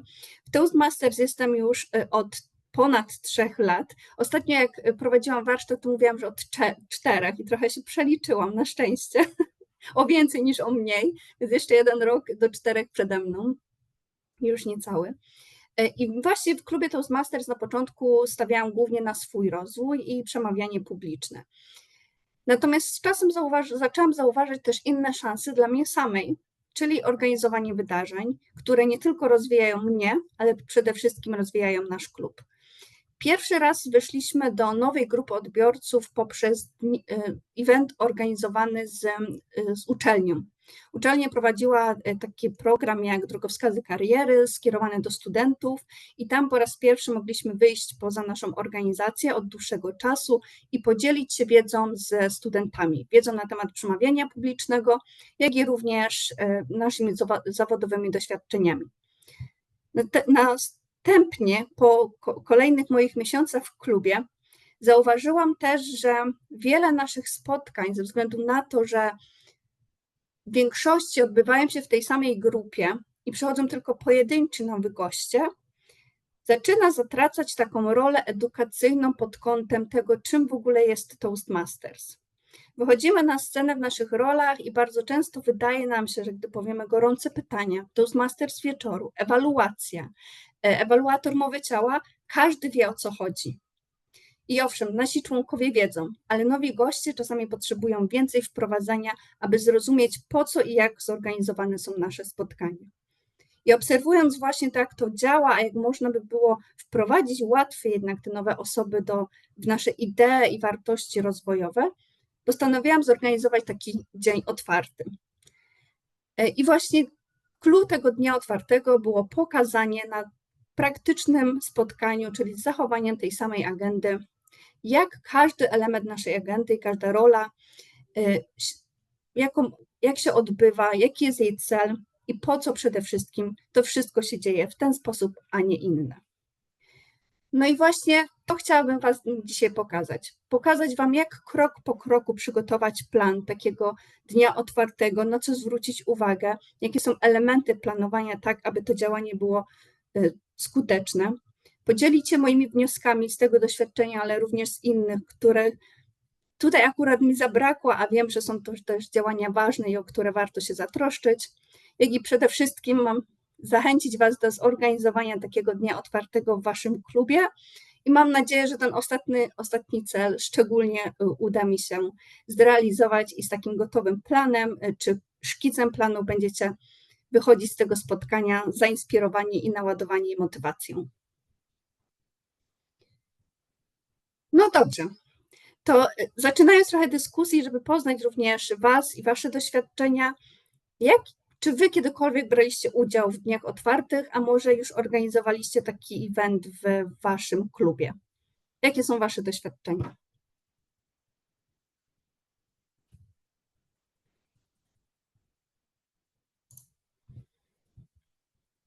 Możecie napisać też na czacie, jeżeli ktoś wstydzi się mówić, to nie ma problemu. No mogę ja zacząć. Moje pierwsze doświadczenia z dniem otwartym to tylko i wyłącznie liceum. Będąc już chyba w drugiej czy pierwszej klasie liceum, miałem okazję razem z inną koleżanką z klasy jakby być takimi trochę osobami wprowadzającymi kandydatów do liceum, do liceum, w którym właśnie się uczyłem. Wtedy się uczyłem. Świetnie. Ja rozumiem, że byłeś członkiem grupy organizującej ten dzień otwarty. Znasz to trochę też od zaplecza, tak? Trochę tak. Myślę, dostaliśmy wtedy, my jako te trzecie klasy, chyba trzecie klasy wtedy, ale tą właśnie okazję, obowiązek zorganizowania dni otwartych i dnia otwartego i zaproszenia, jakby oprowadzenia nowych kandydatów po moim liceum. Okej, dziękuję za to doświadczenie. Proszę bardzo. Czy ktoś jeszcze chciałby się podzielić? Ja mogę się podzielić. W Speaking Elephants nagrywaliśmy filmiki promujące dzień otwarty w Toastmasters. Przebiegu dokładnie tego spotkania naszego Open House nie pamiętam, ale nazwa słucha, więc nie powinno mówić, że go nie pamiętam. Ale pamiętam, że nie pamiętam, czy to było na Open House, ale był konkurs na przyprowadzenie jak najwięcej liczby gości. I wygrałam go akurat, więc to było fajne. A jeśli chodzi o inne dni otwarte, no to targi kół naukowych, różne targi uczelni, konferencje logistyczne, tylko że tam raczej jako widz, ale też jakby z zaplecza organizacyjnego znam tą sprawę. No i głównie chodzi o przekazanie w pigułce jak najciekawszych rzeczy z danej organizacji i zebranie kontaktów i pokazanie tej działalności tak zwięźle, że tak powiem, bo to tylko jedno spotkanie, które ma zachęcić do długotrwałej współpracy. Świetnie, dziękuję za Twoje doświadczenie i z klubu, i spoza. Dobra. No, niezależnie, czy takie doświadczenie macie w organizacji, czy braliście udział w dniach otwartych, a może go w ogóle nie macie, mam nadzieję, że wyciągniecie coś z tego, a dodatkowo te doświadczenia, które już nie są Wam obce, tylko są już w Waszej pamięci, niech posłużą Wam też jako odniesienie i refleksja, bo też to jest to, co już zobaczyliście, to, czego już doświadczyliście, również z tego możecie po czasie wyciągnąć wnioski. i jeszcze skuteczniej zorganizować kolejny dzień otwarty w waszym klubie. No dobrze, no to czym może być w ogóle ten dzień otwarty? Już trochę tutaj powiedzieliście o tym w kontekście czy liceum, czy też i klubu, i targów różnego rodzaju, czy kół naukowych. Tak, jest to możliwość dla osób z zewnątrz, aby zapoznać się w naszym przypadku z organizacją, w innych przypadkach na przykład ze szkołą czy z ofertą danego koła naukowego. I mimo, że te nasze wszystkie spotkania są otwarte, bo przecież zapraszamy gości i mówimy o tym w naszych social mediach, to jednak czasami warto powiedzieć o tym tak głośno i skierować spotkanie typowo do osób spoza naszego klubu. Bo sama nazwa Dzień Otwarty to już jest zaproszenie na spotkanie, które jest organizowane dla Ciebie, do którego możesz dołączyć w każdym momencie. My taki właśnie dzień zorganizowaliśmy, tak go też nazwaliśmy, aby już w samym tym wydarzeniu wybrzmiewało oficjalne, otwarte zaproszenie. Nasze spotkanie było skierowane do osób spoza naszej takiej społeczności toastmasterowej. Zależało mi na tym, żebyśmy wyszli i dotarli przede wszystkim do osób, które w ogóle mogły nie słyszeć o Toastmasters i Toastmaster samym sobie i Toastmasters Poznań, albo słyszały gdzieś może, ale jeszcze nie są przekonane, czy dołączyć, albo bardzo zwlekały z dołączeniem, bo nie miały takiej motywacji, żeby przyjść i zobaczyć. I to był taki główny cel, dotrzeć do osób spoza naszej takiej, w cudzysłowie, bańki. Dodatkowo, tak jak wcześniej wspomniałam, chcieliśmy przedstawić jak najbardziej jak naszą organizację i też to, w jaki sposób właśnie rozwijamy ludzi w kontekście przemawiania publicznego i rozwoju przywództwa. Więc tematy były dookoła Toastmasters, dookoła naszej agendy i dookoła kompetencji, które rozwijamy. I tutaj też pojawiły się różne role. W samym spotkaniu mieliśmy Toastmastera wieczoru, czyli mnie, gdzie ja wprowadziłam do spotkania, jak i mieliśmy szereg mów, które były poświęcone poszczególnym zagadnieniom, o czym też będę mówiła później. Dajemy też możliwość doświadczenia, jak działamy, ale ze zrozumieniem, dlaczego właśnie tak. Czyli tłumacząc każdy aspekt agendy, nie tylko pokazujemy, co robimy, ale pokazujemy też jak i po co. I budujemy też relacje poprzez bezpośredni kontakt i rozmowy. Wydaje się, że to jest taka część każdego spotkania. W końcu mamy wiceprezesów do spraw członkostwa i edukacji. Natomiast czasem mam wrażenie, że możemy zatracić to z oczu. Możemy gdzieś z przyzwyczajenia już nie być tak aktywnymi hostami, albo nie dbać o to, że nie ma zastępcy dla na przykład wiceprezesa do spraw członkostwa czy wiceprezeski.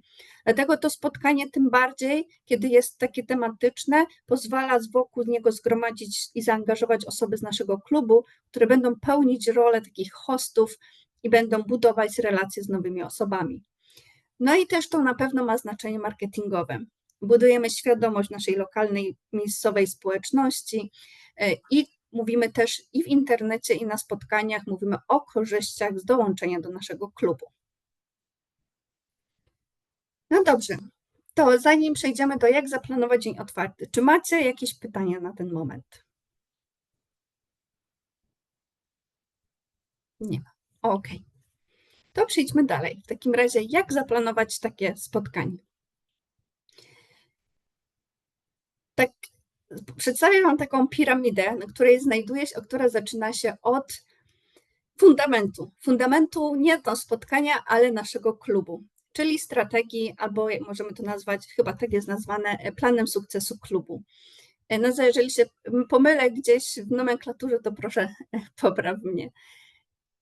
Zanim zaczniemy cokolwiek organizować, zanim zaczniemy wymyślać kolejne idee, czy to dzień otwarty, czy to współpracy, czy to jakieś tematyczne warsztaty, zastanówmy się, jak wygląda strategia naszego klubu i jakie mamy cele w naszym statusie, w naszym planie, w naszej strategii na najbliższe pół roku, na najbliższy rok. Każde działanie powinno być oparte o coś, o fundament naszego klubu. Powinno odpowiadać na jego potrzeby i powinno odpowiadać na to, jak widzimy swój klub w przyszłości i dokąd zmierzamy. Dlatego zastanówcie się, jakie właśnie mamy cele klubowe, jak ma wyglądać nasz klub, co uznajemy za sukces w klubie, co będzie naszym sukcesem za pół roku i w jakich programach Toastmasters chcemy wziąć udział, rywalizować. To jest też punkt, gdzie na tyle, na ile zdążyłam się dowiedzieć, mamy różnego rodzaju programy, takie, gdzie możecie ubiegać się o nagrody w kontekście chociażby nowych członków. Ja tymi konkursami podzielę się później, jeżeli nie jesteście pewni do końca, ale tu mam takie też ściągawkę od nas, gdzie mamy na przykład właśnie Membership Building Programs for Clubs, czyli różnego rodzaju wyzwania związane z nowymi członkami, z dołączaniem nowych członków. To też może wpisywać się w strategię waszego klubu, gdzie próbujecie pozyskać nie tylko nowych członków, ale różnego rodzaju benefity z członkostwa w Toastmasters International. Więc mówimy teraz o strategii. I zachęcam was, żebyście na chwilę zatrzymali się w tym miejscu, wzięli kartkę i długopis, albo jeżeli lubicie notować online, to otworzyli notatnik i spróbowali przez 2 minuty odpowiedzieć sobie na pytanie właśnie, jakie są cele waszej organizacji, waszego klubu i w jaki sposób możecie te cele realizować dniem otwartym. W jaki sposób on pokrywa się właśnie z waszymi celami. Zostawię do was teraz na minutę, 2, żebyście to sobie zapisali i zrobili taki pierwszy burzę mózgów związaną ze strategią waszego klubu.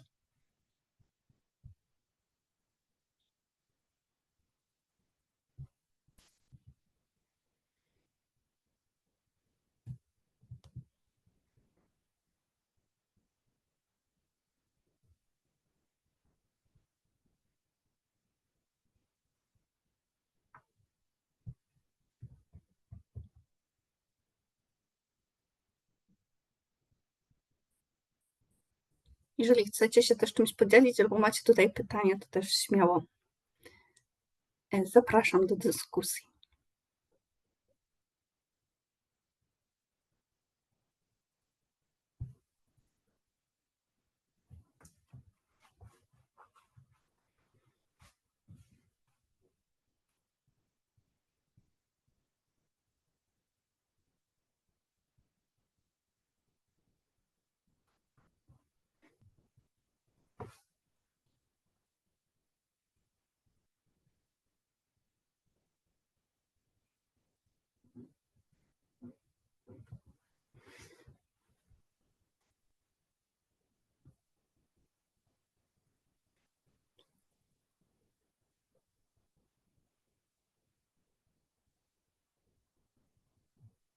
Dobra. Czy mogę kontynuować, czy potrzebujecie jeszcze minuty, żeby się zastanowić?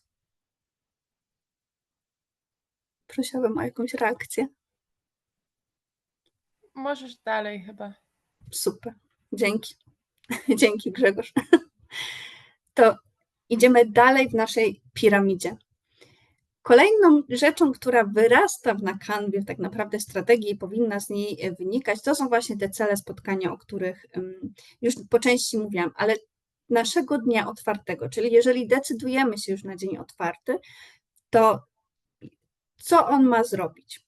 Po co w ogóle robimy to spotkanie? W jaki sposób dzięki organizacji tego spotkania wspieramy nasz klub i jego sukces? Co chcemy uzyskać? Na tym etapie zastanawiamy się po co chcemy z tym dalej zrobić i to też będzie nam dalej kształtowało, w jaki sposób będziemy realizować ten dzień otwarty. Tutaj również, jeżeli chcecie, możemy przystanąć na chwilę, żebyście zrobili notatki, jakie byłyby cele waszego dnia otwartego. Zatrzymajmy się na kilka sekund.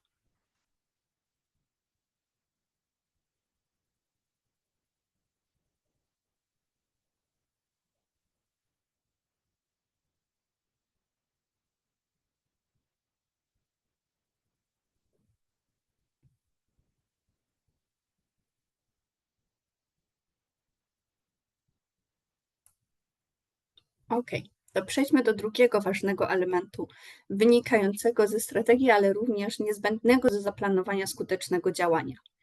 Jest to grupa docelowa. Tutaj na tym etapie definiujemy jak wygląda nasz klub. To też jest ważna informacja, żeby zobaczyć, jakich członków szukamy, jakie osoby chcemy zaprosić do naszego klubu, ale również przede wszystkim właśnie, kogo chcemy w naszym klubie, kogo chcemy zaprosić do tego spotkania i przyciągnąć tym spotkaniem do Toastmasters, do naszej organizacji. Jak już określimy też, kogo chcemy przyciągnąć do naszej społeczności, to zastanówmy się też, dla kogo to będzie wartością. Bo jeżeli sobie pomyślimy, że ja bym chciał taki prestiżowy klub z CEO z największych organizacji w moim mieście, no to pytanie, czy będzie dla nich wartościowe dołączenie do naszego klubu i czy my jesteśmy w stanie im dać wartość, która rzeczywiście przekona ich. Bo może się okazać, że jednak nie i będziemy wkładali bardzo dużo wysiłku w działania, które mogą nie przynosić efektu. Dlatego zastanówmy się, co oferuje nasz klub, co możemy przekazać nowym członkom, nowym osobom dołączającym i kim oni mają być w efekcie tego. Również kilka sekund na zrobienie notatek.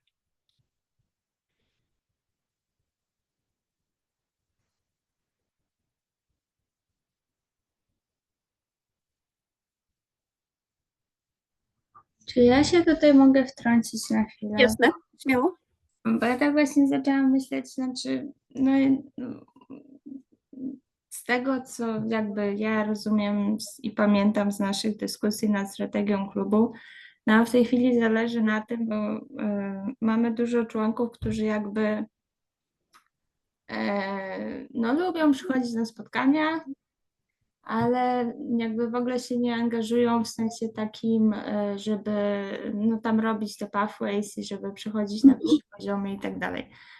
I jakby oczywiście fajnie jest zawsze mieć nowych członków, ale w tej chwili jak ja myślę o takim spotkaniu, to mnie przychodzi na myśl takie spotkanie, które jakby zachęciłoby ludzi do tego, żeby jakby zainwestować ten wysiłek w przygotowywanie następnych mów i tak dalej.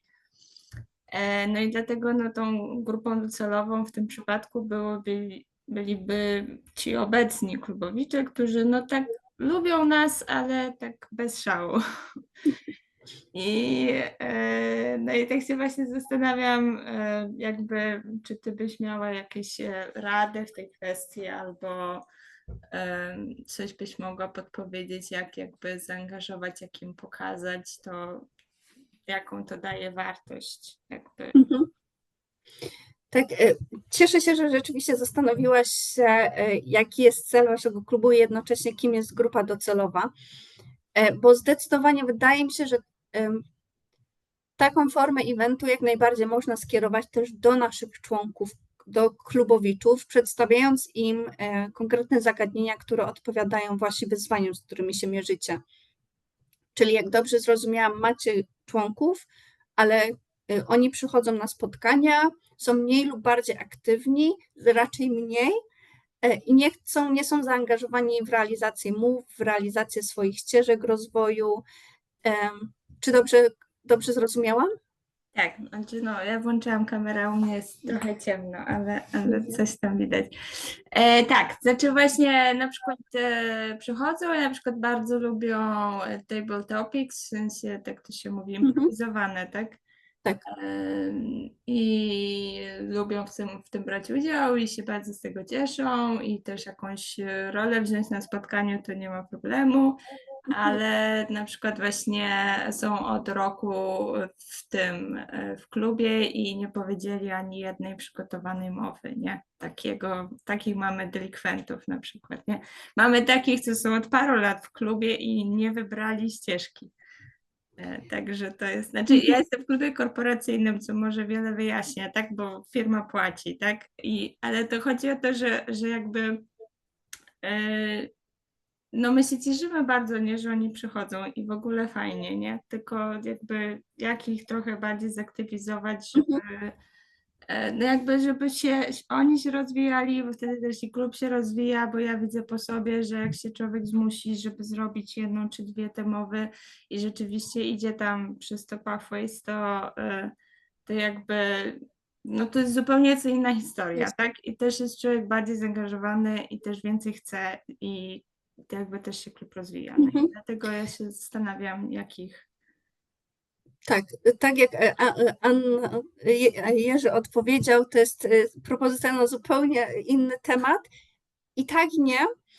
Ja tylko na początek, bo zaraz będę przechodziła dalej. Ja też nie chcę monopolizować, Jasne, tylko po jasne, prostu tak mi tak, to tak. siedzi na wątrobie, że tak powiem. Ja też postaram się gdzieś nawiązać do tego w dalszych częściach prezentacji, natomiast to, co pierwsze przychodzi mi do głowy i też zaproponowałabym Tobie, to przeprowadzenie diagnozy i dowiedzenie się w ogóle dlaczego. Bo my możemy proponować rozwiązania, ale one mogą nie zadziałać, jeżeli nie znamy przyczyny, dlaczego ludzie nie chcą się angażować, nie chcą robić tych mów. Bo to może być od niewiedzy, że mamy mentorów i możemy to zrobić, albo jak to możemy zrobić, po gdzieś tam wewnętrzne takie blokady, nad którymi trzeba popracować. Więc od tego bym zaczęła na Waszym miejscu, od dowiedzenia się w ogóle, skąd to się bierze, jakie ludzie mają obawy, czego potrzebują, żeby zacząć. Jakieś ankiety wśród członków. Ale też będę nawiązywała do tego w kolejnych slajdach, bo teraz przechodzimy właśnie do planu, czyli w momencie, kiedy mamy już zdiagnozowany ten plan sukcesu, czyli co chcemy wesprzeć, jakie elementy strategii naszym działaniem, mamy cele spotkania, które z tego wynikają i znamy naszą grupę docelową, wtedy przechodzimy, nie w tą stronę, wtedy przechodzimy do planu. O poszczególnych elementach planu powiemy sobie za chwilę, bo będzie to na pewno po czym poznamy sukces, czyli odpowiadamy sobie na pytanie, co jest naszym sukcesem na samym końcu po tym wydarzeniu, jak będzie przebiegać spotkanie, kto będzie zaangażowany w organizację, czyli kogo chcemy zaprosić do współpracy na poziomie organizacyjnym i występów, jak będziemy promować wydarzenie, co musimy na nie przygotować, jakie materiały, o jakie kwestie logistyczne musimy zadbać, czy i w jaki sposób będziemy badać satysfakcję po naszym wydarzeniu oraz w jaki sposób będziemy kontaktować się z uczestnikami. I przejdźmy prosto do właśnie tych elementów. Tutaj jeszcze taki slajd podsumowujący, a dalej mówimy o planie działania. Zanim przejdę do kolejnego slajdu, to właśnie chciałam opowiedzieć trochę Wam, jak ja widzę ten plan działania. Dla mnie plan działania to są właśnie, jak mogliście już zauważyć, puzzle, które składają się na jeden konkretny obraz. Czyli każde nasze działanie, nie dosyć, że jest kompatybilne z innymi, to jeszcze łącznie one wszystkie dają nam jeden uspójniony obraz. I wtedy możemy mówić o czymś, że coś jest skuteczne, że będzie efektywne, bo będzie wspierane przez wszystkie aktywności, o których za chwilę powiemy. No i zacznijmy od pierwszego, czyli miernik sukcesu. Jak mamy cele, to określmy sobie, w jaki sposób sprawdzimy, że je zrealizowaliśmy. Czyli wyznaczmy sobie realne mierniki sukcesu, czyli mierzalne efekty. To może być na przykład, określamy sobie, że chcemy, żeby do naszej organizacji w ciągu 2 tygodni po tych dniach otwartych, bo czasami ludzie potrzebują czasu, dołączyło 2 nowych klubowiczów, którzy byli na tym spotkaniu. Albo, że po prostu chcemy, żeby przyszła konkretna liczba osób. Albo jeżeli mamy ankietę, chcemy, żeby ocena satysfakcji ze spotkania była na poziomie 7 z 10. Przykład. Wyznaczmy sobie, w jaki sposób będziemy mierzyć sukces i co to będzie, w ogóle czym dla nas z punktu widzenia mierników jest sukces. To pomoże nam w dalszym działaniu, czyli w planowaniu konkretnych aktywności, ale również w wyciąganiu wniosku. Tak, Kinga? Tak, ja mam pytanie, na ile na przykład da się zminimalizować puzzle, bo one chyba będą duże i taki miernik sukcesu, fajnie, że go zmierzymy, ale tak naprawdę na pewno mamy na niego wpływ, ale co on nam da tak naprawdę? Wiem, że na przyszłość jakieś może działania lepsze, ale też Toastmasters to jest taki wolontariat, praca i robienie open house i jakbyś mogła zaznaczyć, jak robisz, które elementy są według Ciebie takie kluczowe, a z których ewentualnie można byłoby zrezygnować, żeby po prostu ci, którzy to przygotowują, mieli czas na swoją pracę, na swoje życie prywatne, bo to wszystko jest bardzo ważne, ale podejrzewam, że niektóre elementy nie są takie krytyczne, że tak powiem, które no bez których też się uda, bo tak po prostu myślę o zaangażowaniu całego składu, który by to przygotowywał. Szczerze mówiąc, nie odpowiem jednoznacznie na to pytanie, bo to zależy od Was.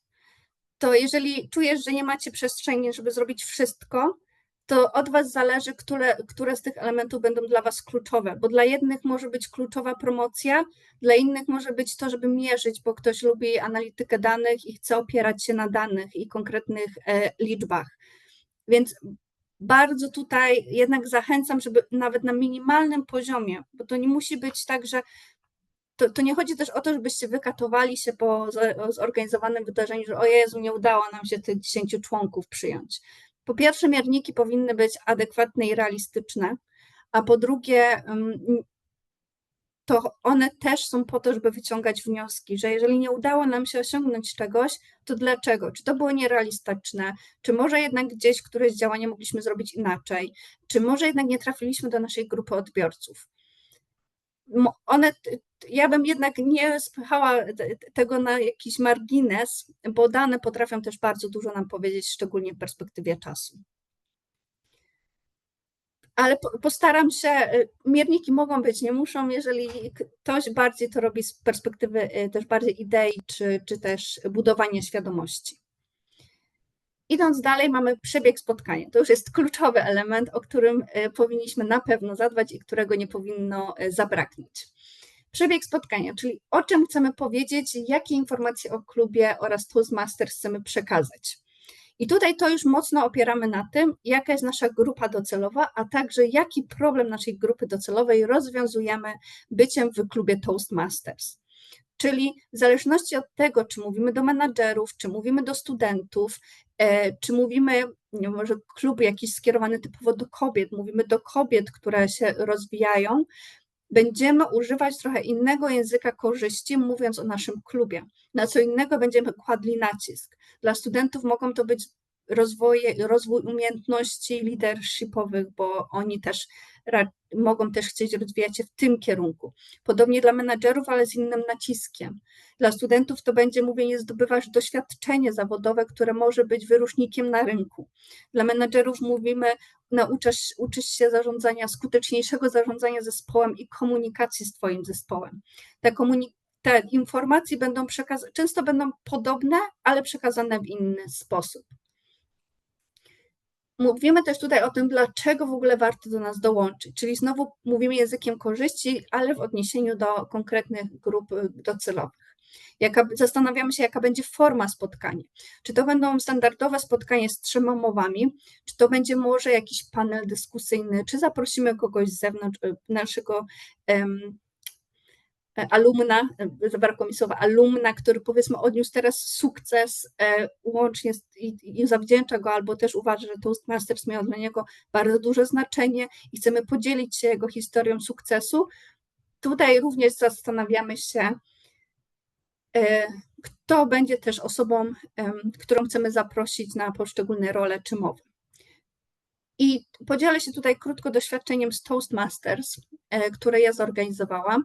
Ja zdecydowałam się na taką bardzo tradycyjną formę, czyli mamy wszystkie osoby w zespole funkcyjnym Toastmastera wieczoru, 3 mowy i 3 ewaluatorów. Jednakże tematy spotkań starałam się dobierać tak, aby po pierwsze właśnie były wyjaśnione wszelkie elementy i wszelkie role, które wchodzą w danym momencie na scenę. I to była rola Toastmastera wieczoru. Właśnie, żeby zanim wejdzie ten ewaluator, to powiedzieć, kto teraz wchodzi w kontekście i osoby, ale również po co jest ewaluator, co on teraz będzie robił, co on będzie robił później. I podobnie było też z rolami. Dalej osoby do mów dobrałam też intencjonalnie. Po pierwsze, wybrałam różne tematy. Chciałam pokazać mentoring jako właśnie bardzo skuteczne narzędzie do edukacji, do rozwoju, pokazać również w ogóle, dać też wartość dotyczącą przemawiania publicznego, czyli mieliśmy też mowę o tym, o takim aspekt przemawiania publicznego. Nie pamiętam dokładnie, jaki był temat, ale właśnie był bardziej edukacyjny. No i mieliśmy też mowę związaną z leadershipem, ale tutaj ona miała być taka bardziej inspirująca i rzeczywiście nasza najmłodsza w historii zarządczyni naszego klubu, Dominika, pokazała swoją historię, gdzie od szarej dziewczyny, która była bardzo niepewna siebie, jak dołączała do klubu, stała się prezesem naszego klubu, rozwija nasz klub i też skutecznie rozwija się jako mówca publiczny, więc to też była taka historia sukcesu, ale opowiedziana właśnie przez młodą osobę, która jest stosunkowo nowa w naszym klubie i dzięki temu też mogła trafić do naszej publiczności. Więc różne osoby z różnym doświadczeniem i z różnymi historiami, czy też formą edukacji, które miały do przekazania. Więc tutaj określamy, jak i co chcemy przekazać i w jakiej formie. Dalej, jak już wiemy, co chcemy przekazać, w jakiej formie, o czym będziemy mówić, to właśnie dobieramy zespół. I zespół nie tylko pod kątem osób, które będą na scenie, ale również tego, kto będzie nas wspierał w organizacji. I kto będzie nam pomagał spełnić to wydarzenie, i żeby było efektywne i skuteczne. Tutaj też już wspomniałam to, co wcześniej mówiłam, kogo chcemy zaprosić. Mnie w tym wydarzeniu wspierała właśnie nasza wiceprezeska do spraw PR-u, jak i koleżanka, która też sama z siebie się zaangażowała, bardzo, bardzo zaangażowana osoba Julia i wspierała nas pod kątem materiałów, które przygotowaliśmy dla uczestników tego spotkania. Dodatkowo też była Dominika, nasza właśnie prezes zarządu, prezeska, która była też bardzo zaangażowana w wspinanie tych wszystkich wydarzeń, szczególnie podczas spotkań zarządu. Więc to był taki nasz mały dream team, jak mogę powiedzieć, który naprawdę bardzo mocno się zaangażował i w efekcie mieliśmy świetnie zorganizowane spotkanie. Ale o tym, co było na tym spotkaniu, opowiem za chwilę na kolejnych puzzlach. Bo kolejnym puzzlem, który też jest bardzo ważny w momencie, kiedy wychodzimy z taką inicjatywą, to jest promocja. I tutaj zastanawiamy się, ok, znamy grupę docelową, wiemy jaki jest cel, wiemy jaki jest przebieg, więc zastanawiamy się, gdzie chcemy i w jaki sposób chcemy to promować. Jak dotrzemy do naszej grupy docelowej, w jaki sposób będziemy o tym mówić, jakiej formy przekazu też użyjemy.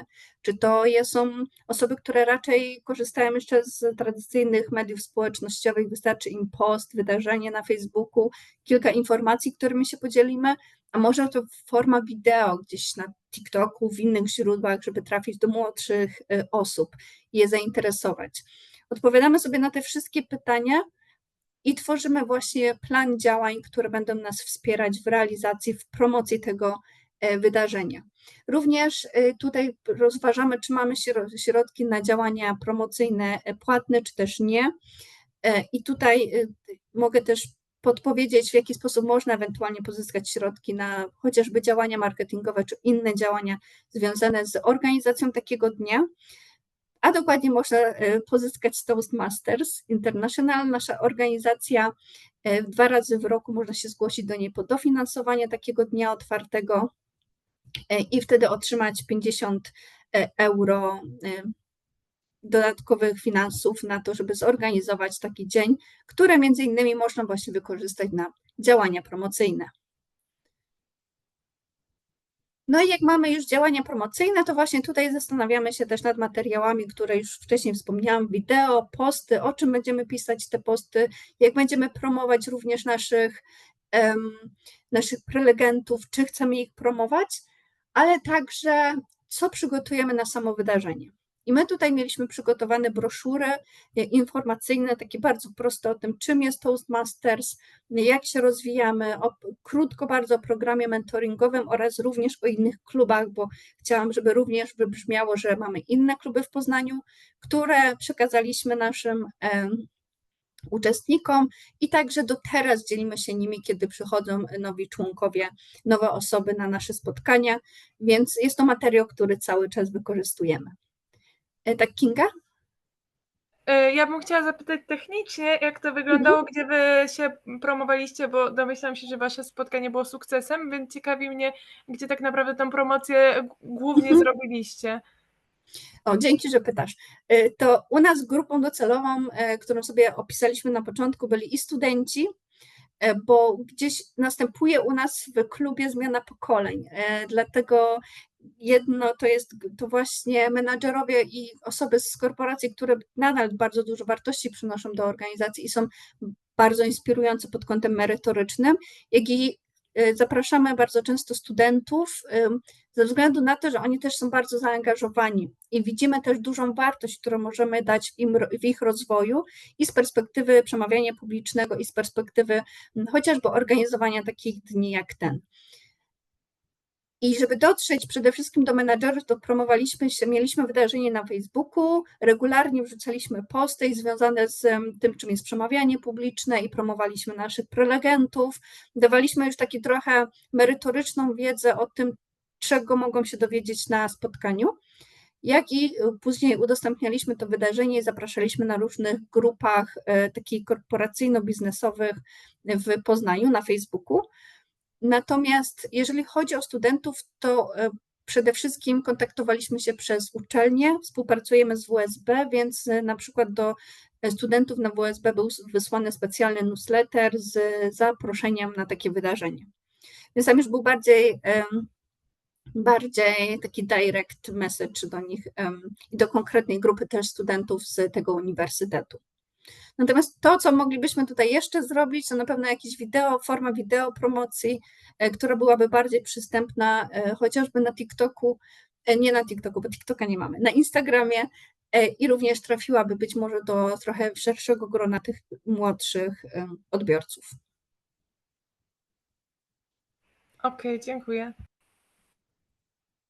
To przechodząc dalej, mamy też ważny element, bez którego nic się nie wydarzy, czyli logistyka, czyli gdzie zorganizujemy spotkanie, kiedy zorganizujemy, czy ono nie koliduje z żadnymi innymi wydarzeniami, które się dzieją w naszym mieście o podobnej tematyce, czy wśród naszych odbiorców, czy może nawet w tym samym miejscu albo w pobliżu.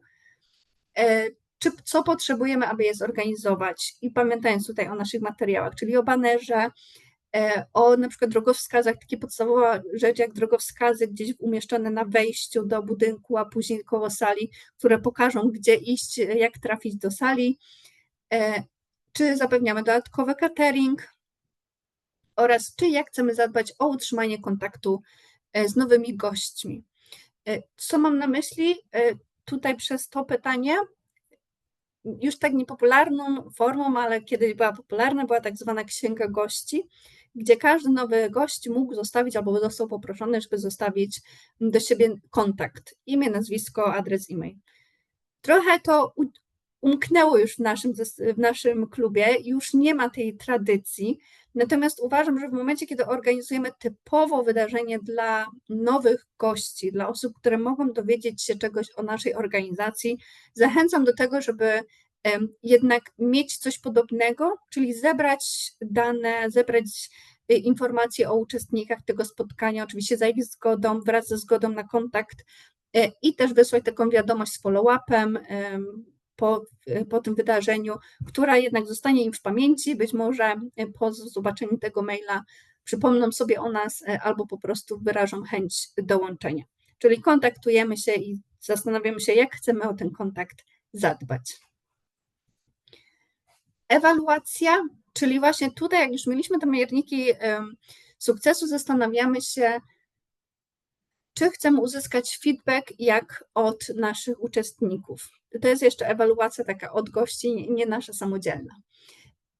My tego niestety nie mieliśmy, a żałuję, bo na pewno byłaby to też dla nas wskazówka, że co możemy zrobić inaczej, czy te treści, które przekazywaliśmy, były wystarczające, czy nie było za dużo, czego chcieliby się dowiedzieć na przykład na kolejnym takim dniu otwartym, więc ta informacja zwrotna od uczestników może być też niezwykle cenną informacją i też wskazać kierunek rozwoju na przyszłość.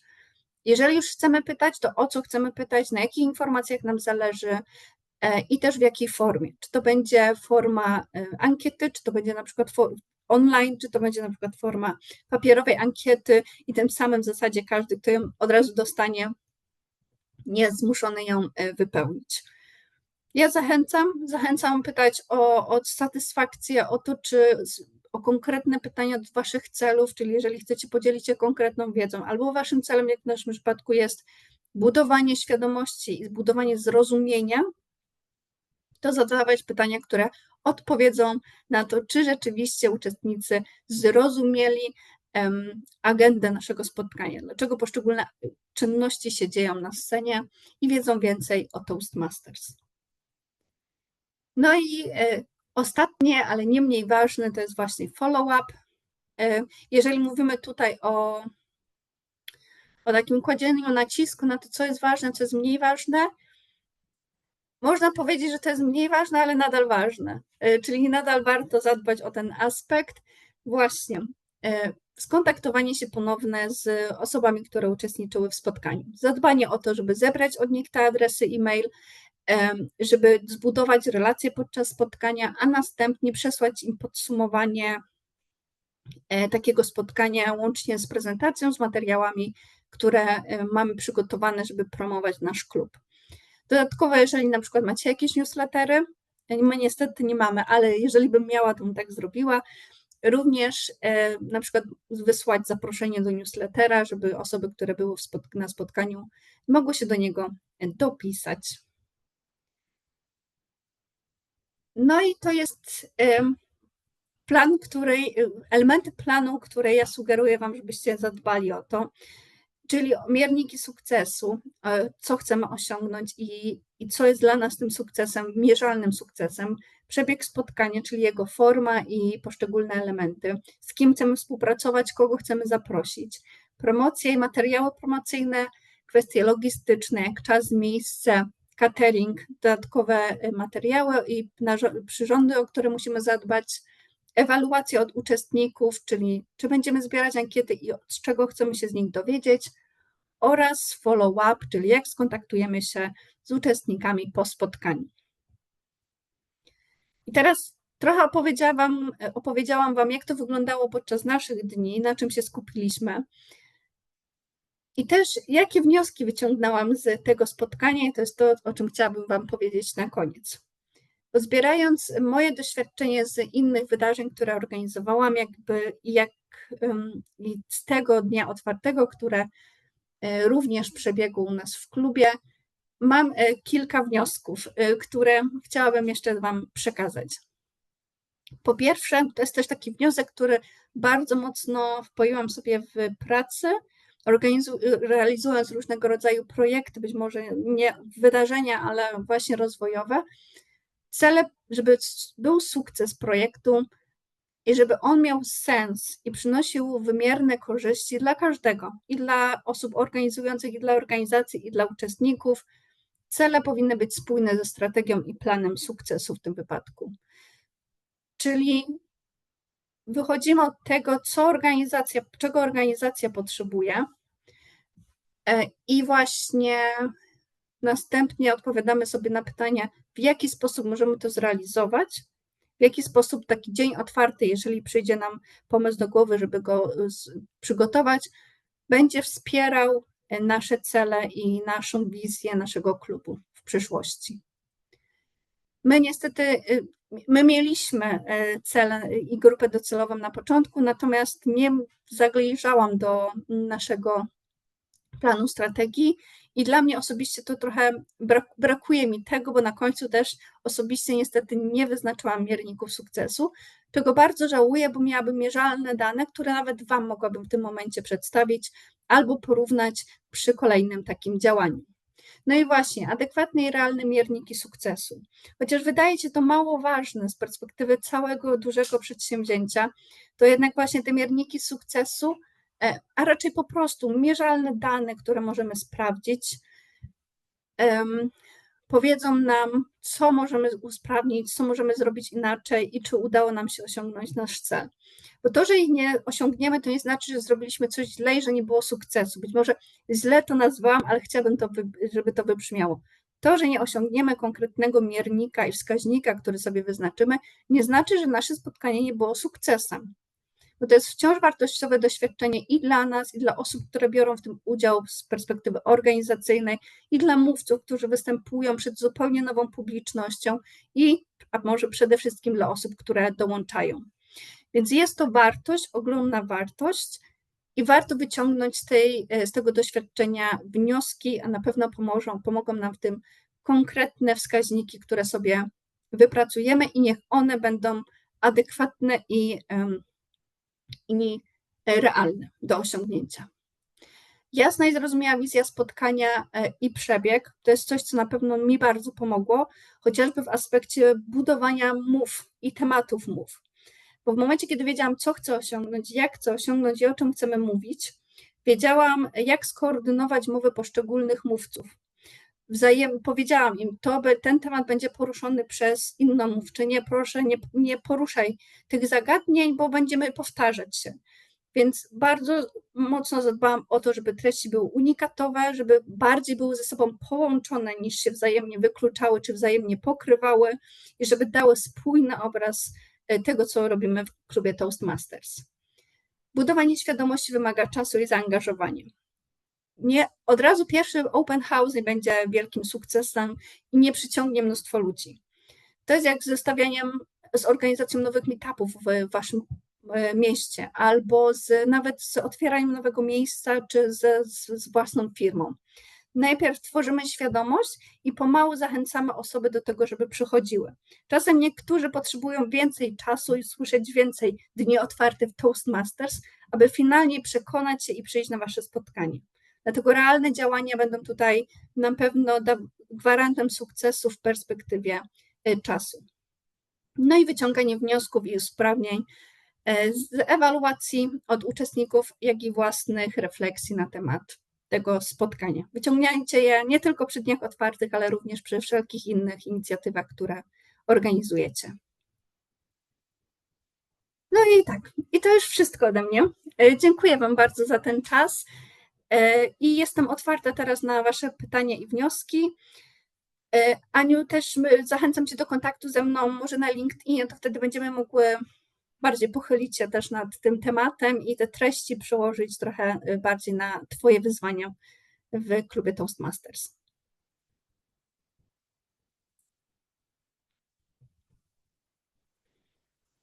Julia, takie pytanie mam, bo niestety wszedłem na ostatni slajd. Czy to będzie jakoś nagrane, czy dostępne?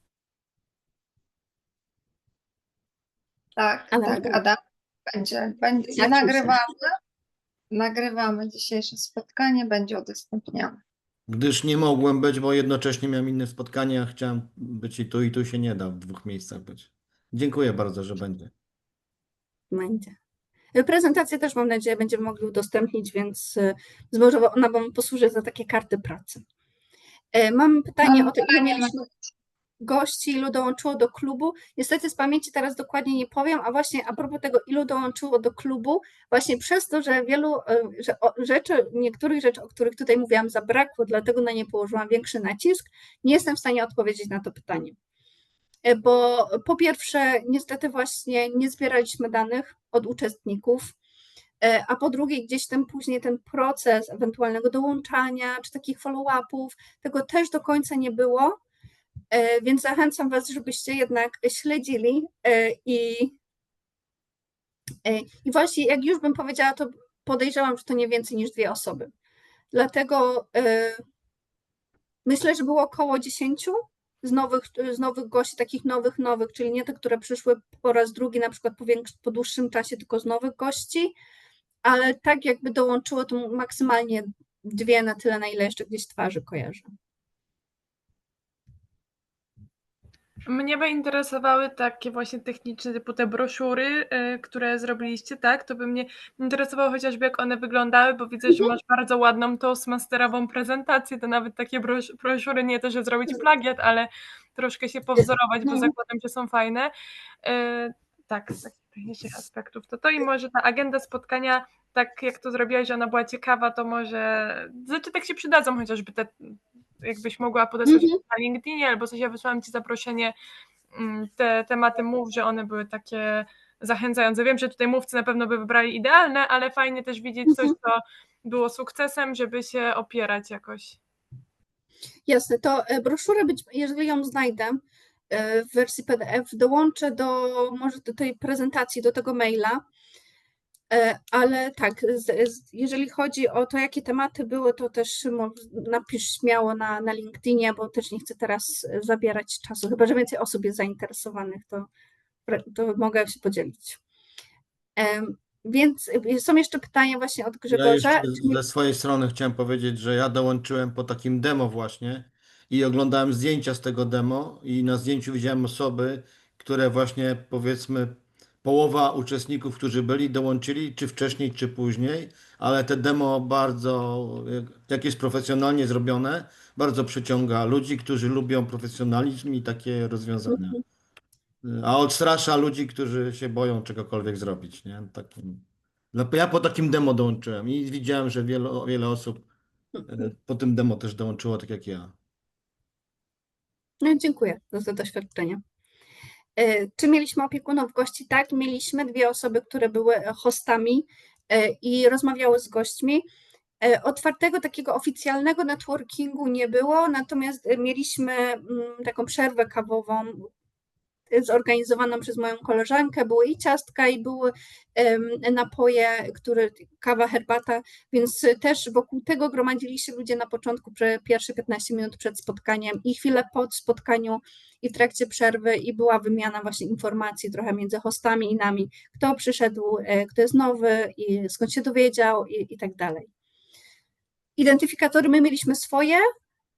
Dla gości chyba nie mieliśmy wtedy takiej, bo normalnie mamy takie taśmę klejącą, ale taką papierową, gdzie można napisać imię i nazwisko. W tamtym momencie nie mieliśmy. Ale identyfikatory jako członkowie klubu każdy ma w zasadzie na każdym spotkaniu. Ja mam jeszcze 2 pytania o czas, jeżeli chodzi. To jedno, o ile wcześniej promowaliście to otwarte spotkanie i czy im szybciej rozpocznie się promocja, tym lepiej? A drugie, ile takie spotkanie trwało w momencie, gdy były tam 3 mowy, prezentacja plus przerwa kawowa? Jeżeli chodzi o promocję, to tutaj poszłam za radą naszej wiceprezeski do spraw PR-u, bo też nie jestem ekspertką od PR-u, natomiast ono było promowane miesiąc wcześniej. W ogóle powstało chyba tak z 1,5 miesiąca nawet wcześniej samo wydarzenie na Facebooku. Też zachęcam Was, żebyście na przykład na LinkedInie tworzyli równoległe wydarzenia i też tam promowali, w zależności też od grupy odbiorców, wiadomo. Więc samo wydarzenie, żeby ono trochę zaczęło hulać w tych wszystkich algorytmach facebookowych, to ono było opublikowane 1,5 miesiąca wcześniej, a posty zaczęliśmy tak wrzucać od miesiąc przed wydarzeniem i też były tak zaplanowane, że były około 2 na tydzień w samym wydarzeniu i dodatkowo jeszcze na naszym fanpage'u. Też wrzucaliśmy na te grupy i na grupy wrzucaliśmy tydzień przed wydarzeniem i 3 tygodnie przed wydarzeniem, żeby nie było aż takiego spamu, czyli w jakimś odstępie czasowym wrzucaliśmy tę informację 2 razy, wiadomo, że z trochę inną wiadomością, innym postem. Ale zdecydowanie to wydarzenie potrzebuje trochę pobyć też w algorytmach i na platformach, żeby był efekt, żeby gdzieś się wybiło trochę poza naszą grupę docelową. Każdy ma swoich znajomych i jak Toastmaster, powiedzmy grupa załącza u siebie, to ludzie tego nie widzą. A jak kolega mój udostępnił na swoim profilu, na swojej tablicy, ja się z nim przyjaźniłem, dlatego przyszedłem, bo zobaczyłem u kolegi, że jest spotkanie demo. Po prostu, że członkowie grupy powinni udostępniać na swojej tablicy, żeby grono znajomych Tak, też zachęcajcie do tego, żeby u nas niestety ci członkowie są trochę mniej zaangażowani w taką promocję, ale zachęcajcie jak najbardziej do tego, żeby promować też czy to wydarzenie, czy inne wśród członków. Tak, prezentacja będzie na mailu, tak mam nadzieję.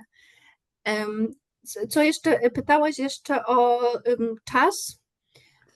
Bartek, to nasze spotkanie miało tradycyjnie 2 godziny. Ja chciałam zachować taką agendę, jaka jest, bo zależało mi na tym, żeby poznali w praktyce, jak to wygląda, a nie nagle jakieś oderwane od naszych cotygodniowych spotkań wydarzenie.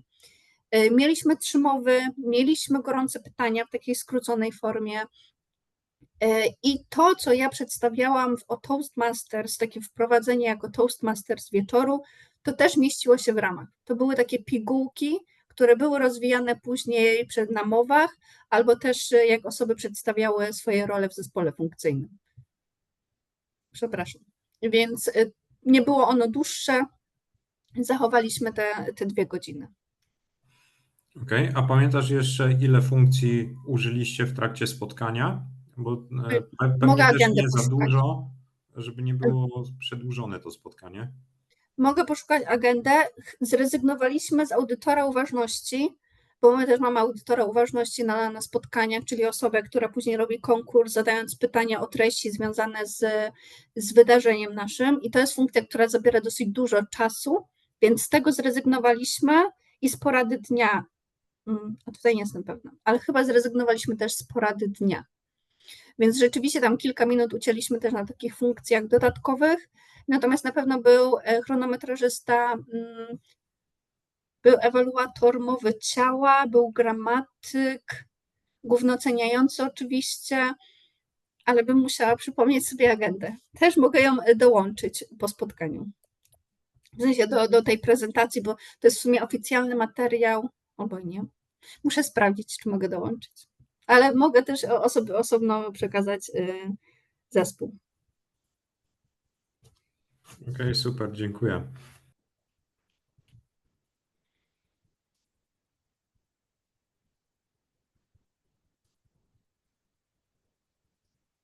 Czy macie jeszcze pytania?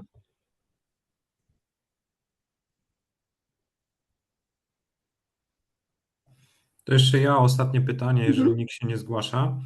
W momencie, gdy promowaliście to wydarzenie, to rozumiem portale społecznościowe, a czy wspomagaliście się gdzieś jakimś radiem, jakimiś mediami dodatkowymi, czy to bo to pewnie wiązałoby się już z kosztami? Wiesz co, był pomysł, żeby dołączyć do afery, ale na tamten moment uznaliśmy, że to już będzie troszkę za dużo na nasze zasoby też czasowe i fizyczne. Więc był pomysł, natomiast nie zrealizowaliśmy go ze względu na czas.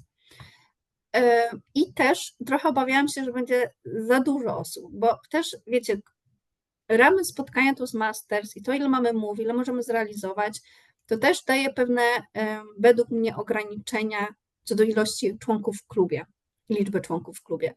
Żeby znowu nie było za dużo członków w klubie, bo wtedy też nie ma tego efektywnego rozwoju dla każdego i dlatego też zależało mi, żeby promować inne kluby, żeby też zwiększyć znowu prawdopodobieństwo zostania w Toastmasters, ale potencjalnie u kogoś innego. Więc też obawiałam się trochę, jaki będzie odzew i gdybym miała teraz robić drugi raz to wydarzenie, to na pewno skorzystałabym z radia. Polecam jakieś radia, nie wiem skąd jesteś, ale jeżeli masz kontakt na przykład na uczelniach albo macie takie radia lokalne, to polecam właśnie takie radiostacje, bo zapewne wtedy nie trzeba płacić albo można po prostu zainspirować jakoś swoją działalnością, może w jakiejś formie barteru też coś zorganizować. Albo na przykład też lokalne media, nie wiem, gazety albo jakieś takie strony z informacjami. Na pewno można wykorzystać, jeżeli chcecie większy klub zrobić, w sensie większe spotkanie. Jakie jest Twoim zdaniem optymalna wielkość klubu? Nie znam odpowiedzi na to pytanie. Nie byłam nigdy w zarządzie i nie byłam nigdy członkiem wiceprezesem do spraw członkostwa. W zarządzie byłam raz, ale jako sekretarz, więc tak trochę tego nie liczę. To był taki krótki, mały epizod. Nigdy niestety nie byłam prezesem do spraw członkostwa, więc liczbowo nie jestem w żadnym stanie powiedzieć. Natomiast mieliśmy taki okres w naszym klubie, gdzie on był naprawdę bardzo duży. I zaczęło to powodować, że nie starczyło miejsca na wszystkich. Niestety, że na te mowy się czekało dosyć długo, szczególnie wśród osób, które widzą tylko i wyłącznie wartość w mowach, a nie przyjmują na przykład ról, więc trzeba gdzieś też znaleźć według mnie ten złoty środek. A jakiej wielkości jest Twój klub? 30 osób, myślę, na ten moment, upłaconych członków. Ale to też chyba bym musiała do końca dokładnie zweryfikować. A ja bym chciała zapytać, bo nie wiem jak u Was jest w klubie, ja teraz trochę zmieniłam perspektywę, jak zaczęłam się poruszać pomiędzy klubami tutaj, ale na przykład w Speaking Elephants w ogóle nie było problemu z tym, no bo jest Jerzy tam w zarządzie, Naza i bardzo doświadczone osoby, a na przykład czasami mam wrażenie, że taka agenda, szczególnie do dni otwartych, powinna być merytorycznie zweryfikowana przez jakiegoś doświadczonego człowieka w organizacji Toastmasters, żeby na tym open house pokazać, że Toastmasters jako organizacja taka jest naprawdę i wszystko jest spójne ze stroną Toastmasters. Czy wy mieliście tam agendę tak zweryfikowaną i wszystko, co było powiedziane, było tak weryfikowane i spójne w ogóle z ideą Toastmasters, z ich stroną i z wartościami? Tak, zdecydowanie, może tak słowo w słowo nie, natomiast tak, zależało mi na tym, żeby informacje, dziękuję za tą informację o tym, ile mamy członków. Tak off topic a propos komentarza. Więc wracając do pytania, tak, ja jestem osobą, dla której wartość transparentności jest jedną z najważniejszych i zależy mi na tym, żeby informacje, które przekazuję, były nie tylko merytoryczne, ale też przede wszystkim transparentne i spójne. Więc dbałam o to, aby nawet informacje, które się pojawiają w social mediach, jednak były spójne z tym, co jest na stronie naszej, były spójne z tym, co jest na stronie Toastmasters, w materiałach się pojawiało i podobnie też było z naszymi mowami. Mowy były szczególnie o mentoringu. Mowa była prowadzona przez Asię Rymko, która jest doświadczonym mentorem i bardzo doświadczonym członkiem klubu Toastmasters, więc ona merytorycznie powiedziała w zasadzie wszystko, co wiedziała właśnie z Toastmasters i dzieląc się swoim doświadczeniem. A jeżeli chodzi o kwestie merytoryczne związane z przemawianiem publicznym, to był też wieloletni członek naszego klubu, Artur Kaczmarek, który dzielił się swoim doświadczeniem i merytorycznym tutaj warsztatem. Dominika też jako prezes zarządu, ona również ma to spojrzenie właśnie z perspektywy zarządu i swojego doświadczenia i to była też mowa bardziej inspirująca, więc ona tutaj jak najbardziej również odnosiła się do naszych wartości i możliwości w naszym klubie. Także warto sprawdzać, warto się konsultować, jeżeli potrzebujesz, ale też znajdziesz bardzo dużo informacji na stronie Toastmasters. Ja jeszcze tam nie zajrzałam aż tak bardzo do tych materiałów, ale czegokolwiek potrzebuję i szukam ad hocowo jakichś wiadomości, to wszystko tam jest, wszystko. Więc warto zagłębić się w biblioteczkę informacji na temat na wszelakie tematy w naszym Basecampie. Ja mam takie pytanie, jeśli chodzi o finansowanie takiego spotkania. Planowaliście to długo wcześniej, w sensie jak u Was wygląda ten proces, jeśli chodzi o finansowanie? To finansowanie w zasadzie oficjalnie na początku nie mieliśmy. Wszystko działo się oddolnie, natomiast w momencie, kiedy pojawiły się tematy finansowe, to było tak na 3 tygodnie przed wydarzeniem, kiedy już wszystko było na trochę bardziej zaawansowanym poziomie. Rzeczywiście była konsultacja z naszą prezeską zarządu i z naszym skarbnikiem, czy mamy środki i tutaj już wymieniliśmy konkretne działania. I to były taki mały poczęstunek słodki i też ile możemy tych środków przeznaczyć, jak i wydrukowanie materiałów, czyli tych naszych broszur. Więc wszystko było stosunkowo wcześniej ustalone, bo od tego też zależały nasze dalsze decyzje. Jeżeli nie mamy środków na drukowanie materiałów, to wtedy przygotujmy to w formie online, ale musimy zadbać, żeby to było dostępne, czyli gdzieś musi być w wyraźnym miejscu na przykład QR kod, żeby to otworzyć, albo wydrukowane na agendach i na agendach QR kod. Więc warto uwzględnić różne opcje w zależności od tego, co nam skarbnik powie na temat naszych finansów. Ale tak jak też wspomniałam, raz na pół roku możecie poprosić o takie wsparcie finansowe naszą organizację Toastmasters i możecie otrzymać 50 € dofinansowania. Okej, dzięki.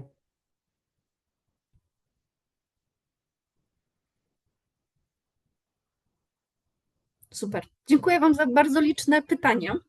Chętnie odpowiem na jeszcze jakieś, jeżeli są. Ja tylko chciałem coś dodać, może nie spytać. Mianowicie też jestem z takiego spotkania właśnie Open i to, co uważam jest najważniejsze, że w takim spotkaniu muszą być najlepsi z najlepszych, mowy najlepsze z najlepszych, crème de la crème. To jest tak, jak jedzie się na konkurs, żeby zobaczyć, jaki poziom chce się uzyskać i po to się jedzie na efekty czy na konferencję, i żeby zobaczyć, do czego człowiek dąży. Tak samo tutaj. Zobaczyć, I jak będę mówił, jeśli przystąpię do takiego klubu, to prawdopodobnie jest szansa, że osiągnę taki poziom jak dzisiaj na otwartym spotkaniu ludzie, którzy występowali na scenie.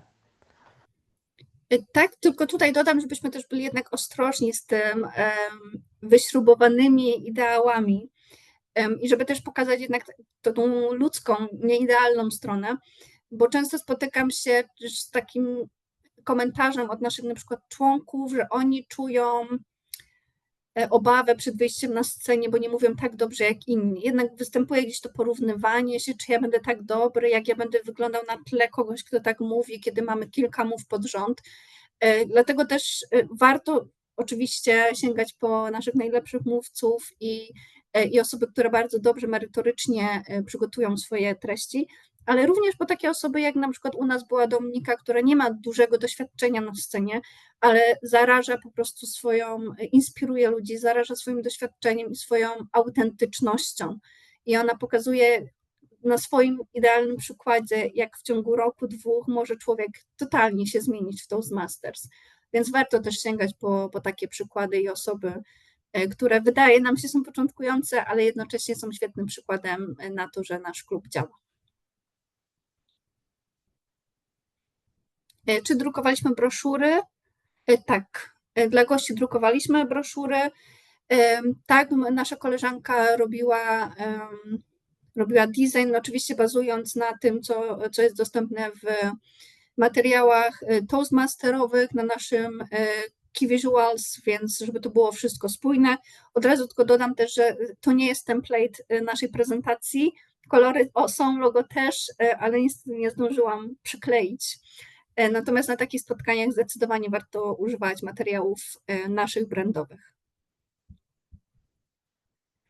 I jeżeli chodzi o informacje na temat klubu, to na początku mówiłam o tym, czym jest Toastmasters International, że jesteśmy częścią większej organizacji, wspominałam inne kluby i też te inne kluby były wspomniane w naszej broszurze. Więc być może są gdzieś osoby, które dołączyły do innych klubów i ja o tym nie wiem, mam nadzieję, że tak jest i były na naszym spotkaniu, natomiast ja staram się promować wszystkie kluby, oczywiście środowy to jest mój najbliżej blisko mojego serca, ale sama idea Toastmasters przecież nie zna granic i dnia występowania, więc w każdym klubie można dowiedzieć się i nauczyć się dowiedzieć się dużo i nauczyć się przemawiania publicznego. I z taką wiadomością też wychodzę do ludzi.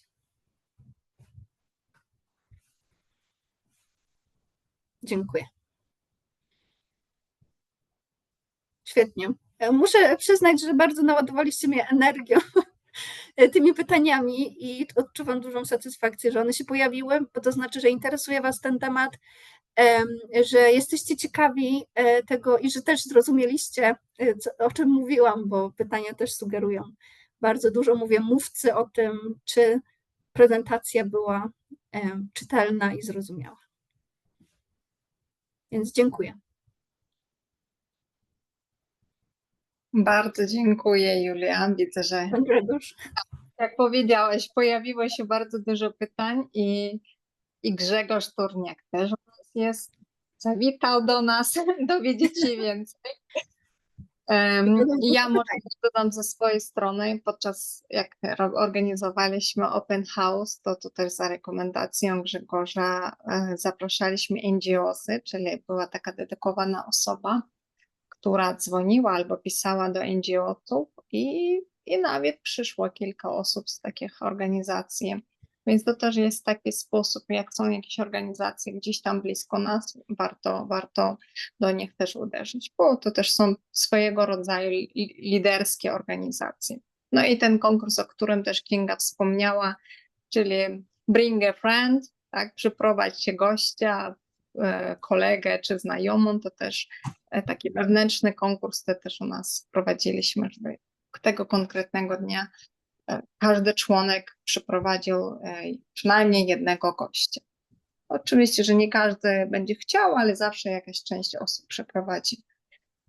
Dużo pomysłów, dużo inspiracji. Dzisiaj wierzę w to, że część osób korzysta z tych Twoich rad. Prezentację udostępnię w swoim kolejnym mailu, który co miesiąc wysyłam do wszystkich zarządów, więc na pewno będę prosiła Cię, żebyś wszystko, co masz i wszystko od Ciebie tutaj proszona, nawet jak masz prezentacje, materiały marketingowe w języku polskim, to będą bardzo przydatne.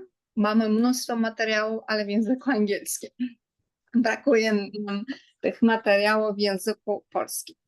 Więc wszystko przekażę w tym mailu wszystkim zarządom. Bardzo Wam dziękuję i tak jak powiedziała Julia, tak, każdy klub może skorzystać z wsparcia finansowego $50 w ciągu roku Toastmasterowego, czyli od lipca do końca czerwca, więc zgłaszajcie się, póki ma nasz dystrykt pieniądze, ponieważ mamy też